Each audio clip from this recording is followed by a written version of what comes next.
Cash, bank balance അല്ലെങ്കിൽ savings, ഇതിനൊക്കെ നമ്മുടെ ലൈഫിൽ ഭയങ്കര ഇമ്പോർട്ടൻ്റ് ആയിട്ടുള്ള റോളുണ്ട് അല്ലേ.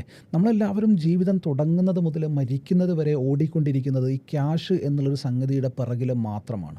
ക്യാഷ് തരുന്ന ഒരു കംഫർട്ട് ഓഫ് കോഴ്സ് വേറെ ഒരു സംഗതിക്കും തരാൻ പറ്റില്ല എന്നുള്ളത് റിയാലിറ്റിയാണ്. ഹാപ്പിനെസ് വേറെ ഒരുപാട് സംഗതികൾ നമ്മുടെ ലൈഫിലേക്ക് കൊണ്ടുവരുന്നുണ്ട് എങ്കിൽ പോലും അറ്റ് ദ സെയിം ടൈം അതിൻ്റെ കൂട്ടത്തിൽ ക്യാഷിൻ്റെ ഒരു ബാക്കപ്പ് ഇല്ല എന്നുണ്ടെങ്കിൽ നമുക്ക് ഈ ഒരു ഹാപ്പിനെസ് ഒന്നും ഒരു പരിധിവരെ എൻജോയ് ചെയ്യാൻ പറ്റിക്കൊള്ളണമെന്നുമില്ല. ആൻഡ് അതുപോലെ തന്നെ ക്യാഷ് ഇല്ലാത്തൊരു കാരണം കൊണ്ട് നമ്മളെടുക്കുന്ന പ്രഷറുകൾ അത് പറയുന്നതിനേക്കാളും വിവരിക്കുന്നതിനേക്കാളും അപ്പുറവുമായി പോകാറുണ്ട്. സോ നമ്മളെല്ലാവരും ഹാർഡ് വർക്ക് ചെയ്യുന്ന ആളുകളാണ്, നമ്മളെല്ലാവരും ഈച്ച് ആൻഡ് എവ്രി ഡേ ജോലി ചെയ്യുന്ന ആളുകളാണ്. എങ്കിൽ പോലും each and every month, end of the month നമ്മൾ നോക്കുകയാണെന്നുണ്ടെങ്കിൽ നമ്മുടെ കയ്യിൽ പ്രത്യേകിച്ച് സേവിങ്സ് ആയിട്ടോ കാശായിട്ടോ ഒന്നും തന്നെ ഉണ്ടാവാറില്ല എന്നുള്ളതും ഒരു യാഥാർത്ഥ്യമാണ്. ഇതൊക്കെ സംഭവിക്കുന്നത് എങ്ങനെയാണ്? നമ്മൾ ആ ഒരു ക്യാഷിനെ റെസ്പെക്റ്റ് ചെയ്യാനായിട്ടും വൈസ്ലി യൂസ് ചെയ്യാഞ്ഞിട്ടുമാണ്.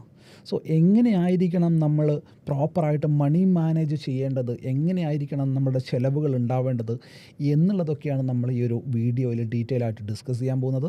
ആൻഡ് അത് ചെയ്യുന്നത് ഒരു പുസ്തകത്തിൻ്റെ സമ്മറി രൂപത്തിലാണ്. നിങ്ങളെല്ലാവരും നിർബന്ധമായിട്ടും വായിച്ചിരിക്കേണ്ട ഒരു ഇൻ്റർനാഷണൽ ബെസ്റ്റ് സെല്ലർ പുസ്തകം കൂടിയാണത്. സോ നമുക്ക് ഡീറ്റെയിൽ ആയിട്ട് എന്താണ് ആ ഒരു പുസ്തകത്തിൽ സംസാരിച്ചിട്ടുള്ളത്, കാശിൻ്റെ സൈക്കോളജിയെക്കുറിച്ച് എങ്ങനെയാണ് പറഞ്ഞിട്ടുള്ളത് എന്നുള്ളതൊക്കെ നമുക്ക് വളരെ ഡീറ്റെയിൽ ആയിട്ട് നോക്കാം. തോട്ട് ഫാക്ടറി പ്ലേലിസ്റ്റിലെ ഏറ്റവും പുതിയൊരു വീഡിയോയിലേക്ക് നിങ്ങൾക്ക് എല്ലാവർക്കും ഒരിക്കൽ കൂടി സ്വാഗതം. ഞാൻ ഉവൈസ് പാണക്കാടൻ. ഈ ഒരു പ്ലേലിസ്റ്റിൽ നമ്മൾ ഡിസ്കസ് ചെയ്യാൻ ഉദ്ദേശിക്കുന്നത് നമ്മുടെ ലൈഫിലേക്ക് വാല്യൂ ആഡ് ചെയ്യാൻ പറ്റുന്ന സംഗതികളെക്കുറിച്ചാണ്. അങ്ങനെയുള്ള ആളുകളെ വിളിച്ചിട്ട് സംസാരിക്കുക എന്നുള്ള രീതിയിലാണ് ഈ ഒരു പ്ലേലിസ്റ്റ് നമ്മൾ ഡിസൈൻ ചെയ്തിട്ടുള്ളത്. സോ നിങ്ങൾ ആദ്യമായിട്ടാണ് ഈ ഒരു ചാനലെങ്കിൽ ചാനൽ സബ്സ്ക്രൈബ് ചെയ്ത് മറക്കാണ്ട് കൂടാനായിട്ട് ശ്രമിക്കുക. വീഡിയോയിൽ നിന്ന് യൂസ്ഫുൾ ആയിട്ടുള്ള കാര്യങ്ങളൊക്കെ നിങ്ങൾക്ക് കിട്ടുന്നുണ്ടെന്നുണ്ടെങ്കിൽ വീഡിയോക്ക് മറക്കാതെ ഒരു ലൈക്ക് ചെയ്യുക. നിങ്ങളുടെ അഭിപ്രായങ്ങളും നിർദ്ദേശങ്ങളും താഴെ കമൻറ്റ് ബോക്സിൽ നിർബന്ധമായിട്ട് രേഖപ്പെടുത്താനായിട്ട് ശ്രമിക്കുക. അപ്പോൾ നമുക്ക് സമയം കളയാതെ വീഡിയോയിലേക്ക് പോവാം. ഇന്നത്തെ ഈ ഒരു വീഡിയോയിൽ നമ്മൾ ഡിസ്കസ് ചെയ്യാൻ പോകുന്നത് വളരെ ബ്യൂട്ടിഫുൾ ആയിട്ടുള്ള ഒരു ബുക്കിൻ്റെ സമ്മറിയെക്കുറിച്ചാണ്. ആ ബുക്കിൻ്റെ പേര് ദ സൈക്കോളജി ഓഫ് മണി എന്ന് പറഞ്ഞിട്ടുള്ള ഈ ഒരു പുസ്തകമാണ്. സോ ഈ ഒരു പുസ്തകത്തിനൊരു പ്രത്യേകതയുണ്ട്. നിങ്ങൾക്ക് റീഡിങ് ഹാബിറ്റുള്ള ഒരാളാണെന്നുണ്ടെങ്കിൽ നിങ്ങൾ നിർബന്ധമായിട്ടും വായിച്ചിരിക്കേണ്ട പുസ്തകങ്ങളിൽപ്പെട്ട ഒരു പുസ്തകം, അല്ലാന്നുണ്ടെങ്കിൽ നിങ്ങൾ ക്വാർട്ടർലി വായിക്കാൻ പറ്റുകയാണെന്നുണ്ടെങ്കിൽ അങ്ങനെ വായിക്കേണ്ട ഒരു പുസ്തകമാണ് ദി സൈക്കോളജി ഓഫ് മണി എന്ന് പറഞ്ഞിട്ടുള്ള ഈ ഒരു പുസ്തകം എന്ന് പറയുന്നത്. ഈ ഒരു പുസ്തകത്തിൽ അൾട്ടിമേറ്റ്ലി പറയുന്നത് നമ്മൾ മണിയെ എങ്ങനെ സ്പെൻഡ് ചെയ്യണം, അല്ലെങ്കിൽ മണി നമ്മളുടെ ഇമോഷനുമായിട്ട് എത്രത്തോളം അറ്റാച്ച് ആവുന്നുണ്ട്, നമ്മൾ എങ്ങനെയാണ് മണി നമ്മളെ ക്രേസി ആയിട്ട് ഡ്രൈവ് ചെയ്യുന്നത് എന്നുള്ള കാര്യങ്ങളൊക്കെയാണ്. ആൻഡ് ബുക്ക് സമ്മറി എന്ന് പറയുമ്പോൾ നിങ്ങളൊരിക്കലും ഒരു ബോറിംഗ് സെഷൻ ആയിരിക്കും എന്നൊരിക്കലും വിചാരിക്കേണ്ട. കാരണം നിങ്ങൾ വെറുതെ ഇരിക്കുമ്പോൾ നിങ്ങൾക്ക് റിലാക്സ്ഡ് ആയിട്ട് കേൾക്കാൻ പറ്റുന്ന, ഹെഡ്ഫോണൊക്കെ വെച്ചിട്ട് പീസ്ഫുള്ളായിട്ട് കേൾക്കാൻ പറ്റുന്ന രീതിയിൽ ഈ ഒരു പുസ്തകം എഴുതിയിട്ടുള്ളത് അങ്ങനെ തന്നെയാണെന്നുള്ളതാണ് റിയാലിറ്റി. കാരണം അത്രയും സിമ്പിളായിട്ട് എഴുതാൻ പറ്റും, അത്രയും സിമ്പിളായിട്ടാണ് ഈ ഒരു പുസ്തകത്തിനെ മോർഗൻ ഹൗസിൽ എഴുതിയിട്ടുള്ളത് എന്നുള്ളതാണ്. ഇതിനകത്ത് അദ്ദേഹം പറയുന്ന എക്സാമ്പിൾസ് എല്ലാം തന്നെ റിയൽ ലൈഫ് എക്സാമ്പിൾസ് ആണെന്നുള്ളതാണ്. ഒരുപാട് എക്സാമ്പിൾസ് അങ്ങനെയുള്ളത് തന്നെ ഇദ്ദേഹം ആഡ് ചെയ്തിട്ടുണ്ട് എന്നുള്ളതാണ്. ആൻഡ് ഈ ഒരു പുസ്തകം ഡെഫിനറ്റായിട്ട് എനിക്ക് പറയാൻ പറ്റും നിങ്ങളുടെ എല്ലാവരുടെയും ലൈഫിലേക്ക് ഒരുപാട് വാല്യൂ ആഡ് ചെയ്യാൻ പറ്റുന്ന ഒരു പുസ്തകം തന്നെയാണ്. ആൻഡ് നിർബന്ധമായിട്ടും നിങ്ങൾ വായിച്ചിരിക്കേണ്ട, നമ്മളെല്ലാവരും കേൾക്കുന്ന ഒരു കാര്യമുണ്ട്, മരിക്കുന്നതിന് മുമ്പ് നമ്മൾ വിസിറ്റ് ചെയ്യേണ്ട സ്ഥലങ്ങൾ, ഓറൽസ് മരിക്കുന്നതിന് മുമ്പ് നമ്മൾ കഴിച്ചിരിക്കേണ്ട ഫുഡുകൾ, അങ്ങനെയുള്ള ഒരുപാട് കാര്യങ്ങൾ പറയാറുണ്ട് അല്ലേ. ആൻഡ് അതുപോലെ തന്നെ മരിക്കുന്നതിന് മുമ്പ് നിങ്ങൾ വായിച്ചിരിക്കേണ്ട ഒരു പുസ്തകമാണ് എന്ന് തന്നെ ഞാനിതിനെ തീർത്ത് പറയും. സോ ഈ ഒരു വീഡിയോയിൽ നമ്മൾ ഈ ഒരു പുസ്തകത്തെക്കുറിച്ചാണ് ഡീറ്റെയിൽ ആയിട്ട് സംസാരിക്കാൻ പോകുന്നത്. ഒരിക്കലും ആ ഒരു പുസ്തകത്തിന് അതേപോലെ മലയാളത്തിലേക്ക് പകർത്തി പറയുക എന്നുള്ളതല്ല. ഈ ഒരു പുസ്തകം വായിച്ചിട്ട് ഞാൻ എന്താണോ ഇതിനകത്ത് നിന്ന് ടേക്ക് അവേ ആയിട്ട് എടുത്തിട്ടുള്ളത്, എനിക്ക് എന്താണ് ഈ ഒരു പുസ്തകത്തിൽ ഇത്ര ഇൻട്രസ്റ്റിംഗ് ആയിട്ട് തോന്നിയിട്ടുള്ളത്, അതെൻ്റെ വേർഡ്സിലൂടെ ഞാൻ ഡിസ്ക്രൈബ് ചെയ്യാനായിട്ട് ശ്രമിക്കുകയാണ്. ഞാൻ മനസ്സിലാക്കിയിട്ടുള്ള രീതിയിൽ നിങ്ങൾക്ക് പറഞ്ഞു തരാനായിട്ട് ശ്രമിക്കുകയാണെന്നുള്ളതാണ്. ആൻഡ് ഓഫ് കോഴ്സ് നിങ്ങൾ വായിക്കുമ്പോൾ നിങ്ങൾക്ക് ഉണ്ടായിട്ടുള്ള ഇൻ്റർപ്രിട്ടേഷൻ മേ ബി ഡിഫറെൻ്റ് ആയിരിക്കാം. ബട്ട് ദാറ്റ് ഡസൻറ്റ് മീൻ ഈ ഒരു പുസ്തകം പറയുന്ന കാര്യങ്ങൾ അത് റദ്ദ് ചെയ്യുന്നില്ല എന്നുള്ളതാണ്. ആൻഡ് ബുക്കുകളിലേക്ക് പോകുകയാണെന്നുണ്ടെങ്കിൽ നമുക്കറിയാവുന്ന ഒരു കാര്യമുണ്ട്. ഓൾമോസ്റ്റ് എല്ലാ ബില്യണേഴ്സിൻ്റെ അടുത്തും ചോദിക്കുന്നൊരു കാര്യമുണ്ട്, നിങ്ങൾ എങ്ങനെയാണ് ഒരു ഐഡിയ ഉണ്ടാക്കിയെടുക്കുന്നത് എന്നുള്ളത്. ആ ഒരു സമയത്ത് അവരൊക്കെ പറഞ്ഞിട്ടുള്ള കാര്യം, ഞങ്ങൾക്ക് വായനാശീലം ഉണ്ടായിരുന്നു, ഞങ്ങളൊരിക്കലും കോമിക്സുകളായിരുന്നില്ല വായിച്ചിരുന്നത്, ആൻഡ് നല്ല നല്ല പുസ്തകങ്ങളായിരുന്നു, അതിനകത്ത് 10ഉം 200ഉം പുസ്തകങ്ങൾ വായിച്ചിട്ട് അതിനകത്ത് ഒരു ഐഡിയ മാത്രമാണ്, അല്ലെങ്കിൽ ഒരു പോയിൻ്റ് മാത്രമായിരിക്കും മേ ബി നമുക്കതിനകത്തുനിന്ന് എടുത്ത് കൊണ്ടുപോകാൻ പറ്റുക എന്നുള്ളതാണ്. അതാണ് ബുക്കുകളുടെ ഏറ്റവും വലിയ പ്രത്യേകത എന്ന് പറയുന്നത്. ഞാൻ ഇത് ആരെഴുതി, ഏതാൾ എഴുതി, അയാളുടെ സക്സസ് സ്റ്റോറി എന്താണ്, അയാളുടെ ലൈഫ് എന്താണ്, അതൊക്കെ റദ്ദ് ചെയ്യപ്പെടുന്ന ഒരു കാര്യമാണ്.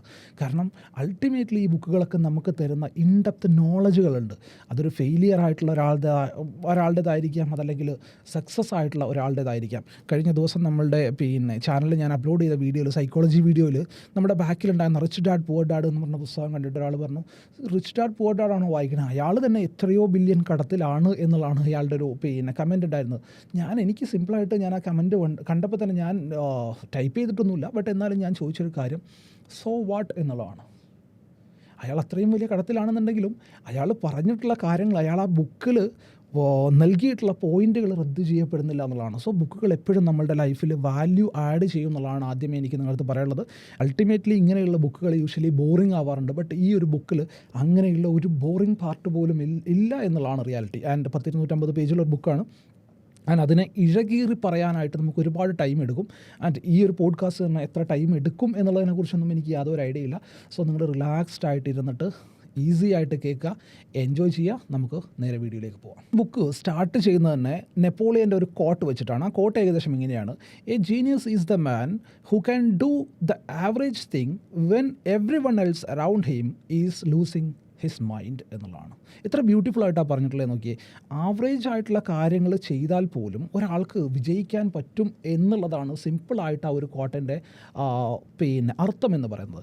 ആൻഡ് മണിയെക്കുറിച്ച് പറയുമ്പോൾ, അല്ലെങ്കിൽ മണി മേക്കിംഗ് എങ്ങനെയായിരിക്കണം, അല്ലെങ്കിൽ മണി എങ്ങനെയാണ് നമ്മുടെ ലൈഫിൽ ഉണ്ടാക്കുന്ന ഇമ്പാക്റ്റുകൾ ഉണ്ടാകുന്നത്, അതല്ലാന്നുണ്ടെങ്കിൽ എങ്ങനെയാണ് നമ്മൾ ക്രേസി ആയിട്ടുള്ള ചിന്തകളുടെ പുറത്ത് ആവശ്യമില്ലാത്ത കാര്യങ്ങൾ ചെയ്യുന്നത് എന്നൊക്കെ പറയുന്നതിന് മുമ്പ് എനിക്ക് വേറൊരു പുസ്തകത്തിന് ഈ ഒരു സമയത്ത് പരാമർശിക്കേണ്ടതുണ്ട്. ആ ഒരു പുസ്തകം ഭയങ്കരമായിട്ടുള്ള ഇമ്പാക്റ്റുകൾ, നമ്മൾ ചിന്തിച്ചു കഴിഞ്ഞാൽ ഭയങ്കരമായിട്ടുള്ള ഇമ്പാക്റ്റുകൾ ഉണ്ടാവുന്ന ഒരു പുസ്തകമാണ്. സോ ആ ഒരു പുസ്തകം എഴുതിയിട്ടുള്ളത് ബ്രൗണി വെയർ എന്ന് പറഞ്ഞിട്ടുള്ള ഒരു ലേഡിയാണ്. ആ ഒരു ലേഡി എന്ന് പറയുന്നത് ഒരു പാലിയേറ്റീവ് കെയറിൽ വോളണ്ടിയറായിട്ട് വർക്ക് ചെയ്തിട്ടുള്ള ഒരാളായിരുന്നു.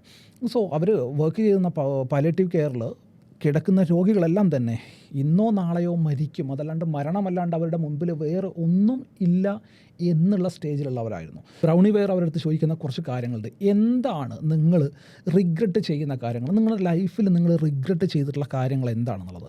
സോ അവർ കുറച്ച് ആൻസേഴ്സ് അവരോട് പറഞ്ഞു. ബ്രൗണിയോട് അവർ കുറച്ച് ആൻസേഴ്സ് പറയുന്നുണ്ട്. ഇതെല്ലാം വെച്ചിട്ട് ഇവരൊരു പുസ്തകം എഴുതുന്നുണ്ട്. സോ ആ പുസ്തകത്തിൻ്റെ പേര് the top 5 regrets of dying എന്നുള്ളതായിരുന്നു. ഇൻ്റർനാഷണൽ ബെസ്റ്റ് സെല്ലർ ആയിട്ടുള്ളൊരു പുസ്തകമാണത്.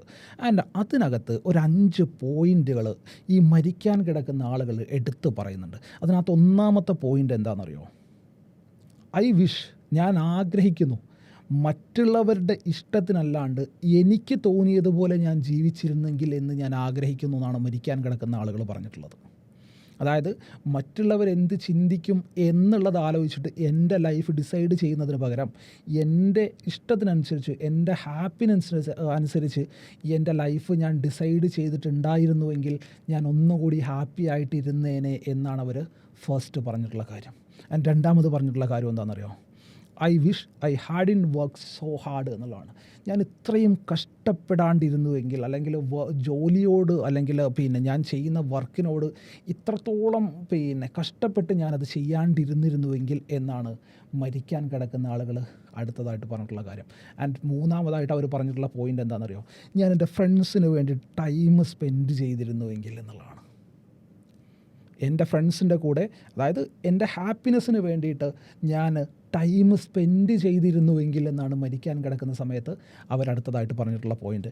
ആൻഡ് അതിനുശേഷം അവർ പറഞ്ഞിട്ടുള്ള പോയിൻ്റ്, എനിക്ക് നോ പറയേണ്ട പോയിൻ്റുകളിൽ ഞാൻ ആ നോ പറഞ്ഞിരുന്നുവെങ്കിൽ എന്നുള്ളതാണ്. മനസ്സിലാവുന്നുണ്ടോ നിങ്ങൾക്ക്? എത്രത്തോളം നിങ്ങളൊന്ന് ഡീപ്പായിട്ടൊന്ന് ചിന്തിച്ച് നോക്കിയാൽ നിങ്ങൾക്കത് മനസ്സിലാവും എത്രത്തോളം ഡീപ്പായിട്ടാണ് ഇവർ ഈ കാര്യങ്ങൾ പറഞ്ഞിട്ടുള്ളത് എന്നുള്ളത്. ആൻഡ് അതിൻ്റെ കൂട്ടത്തിൽ അവർ പറഞ്ഞിട്ടുള്ള അടുത്തൊരു കാര്യം എന്ന് വെച്ചാൽ I wish I had let my self B happier എന്നുള്ളതാണ്. ഞാൻ എന്നെ സന്തോഷമായിട്ടിരിക്കാനായിട്ട് ശ്രമിച്ചിട്ടുണ്ടായിരുന്നുവെങ്കിൽ എന്നുള്ളത്. എനിക്ക് ഹാപ്പിനെസ് തരുന്ന കാര്യങ്ങൾ, എനിക്ക് സന്തോഷം തരുന്ന കാര്യങ്ങൾ ഡിഫറെൻ്റ് ആയിരിക്കും എല്ലാവർക്കും. നമുക്ക് മേ ബി ഒരു ട്രാവലായിരിക്കും നമുക്ക് ഭയങ്കര ഹാപ്പി ആയിട്ടുണ്ടാകുന്ന കാര്യം. ഓറൽസ് നമ്മൾ നമ്മുടെ ഫാമിലിയുടെ കൂടെ വെറുതെ ഒരു വെക്കേഷൻ ട്രിപ്പായിട്ട് ആയിരിക്കും നമുക്ക് ഭയങ്കരമായിട്ട് ഹാപ്പി ആയിട്ടുണ്ടാവുക.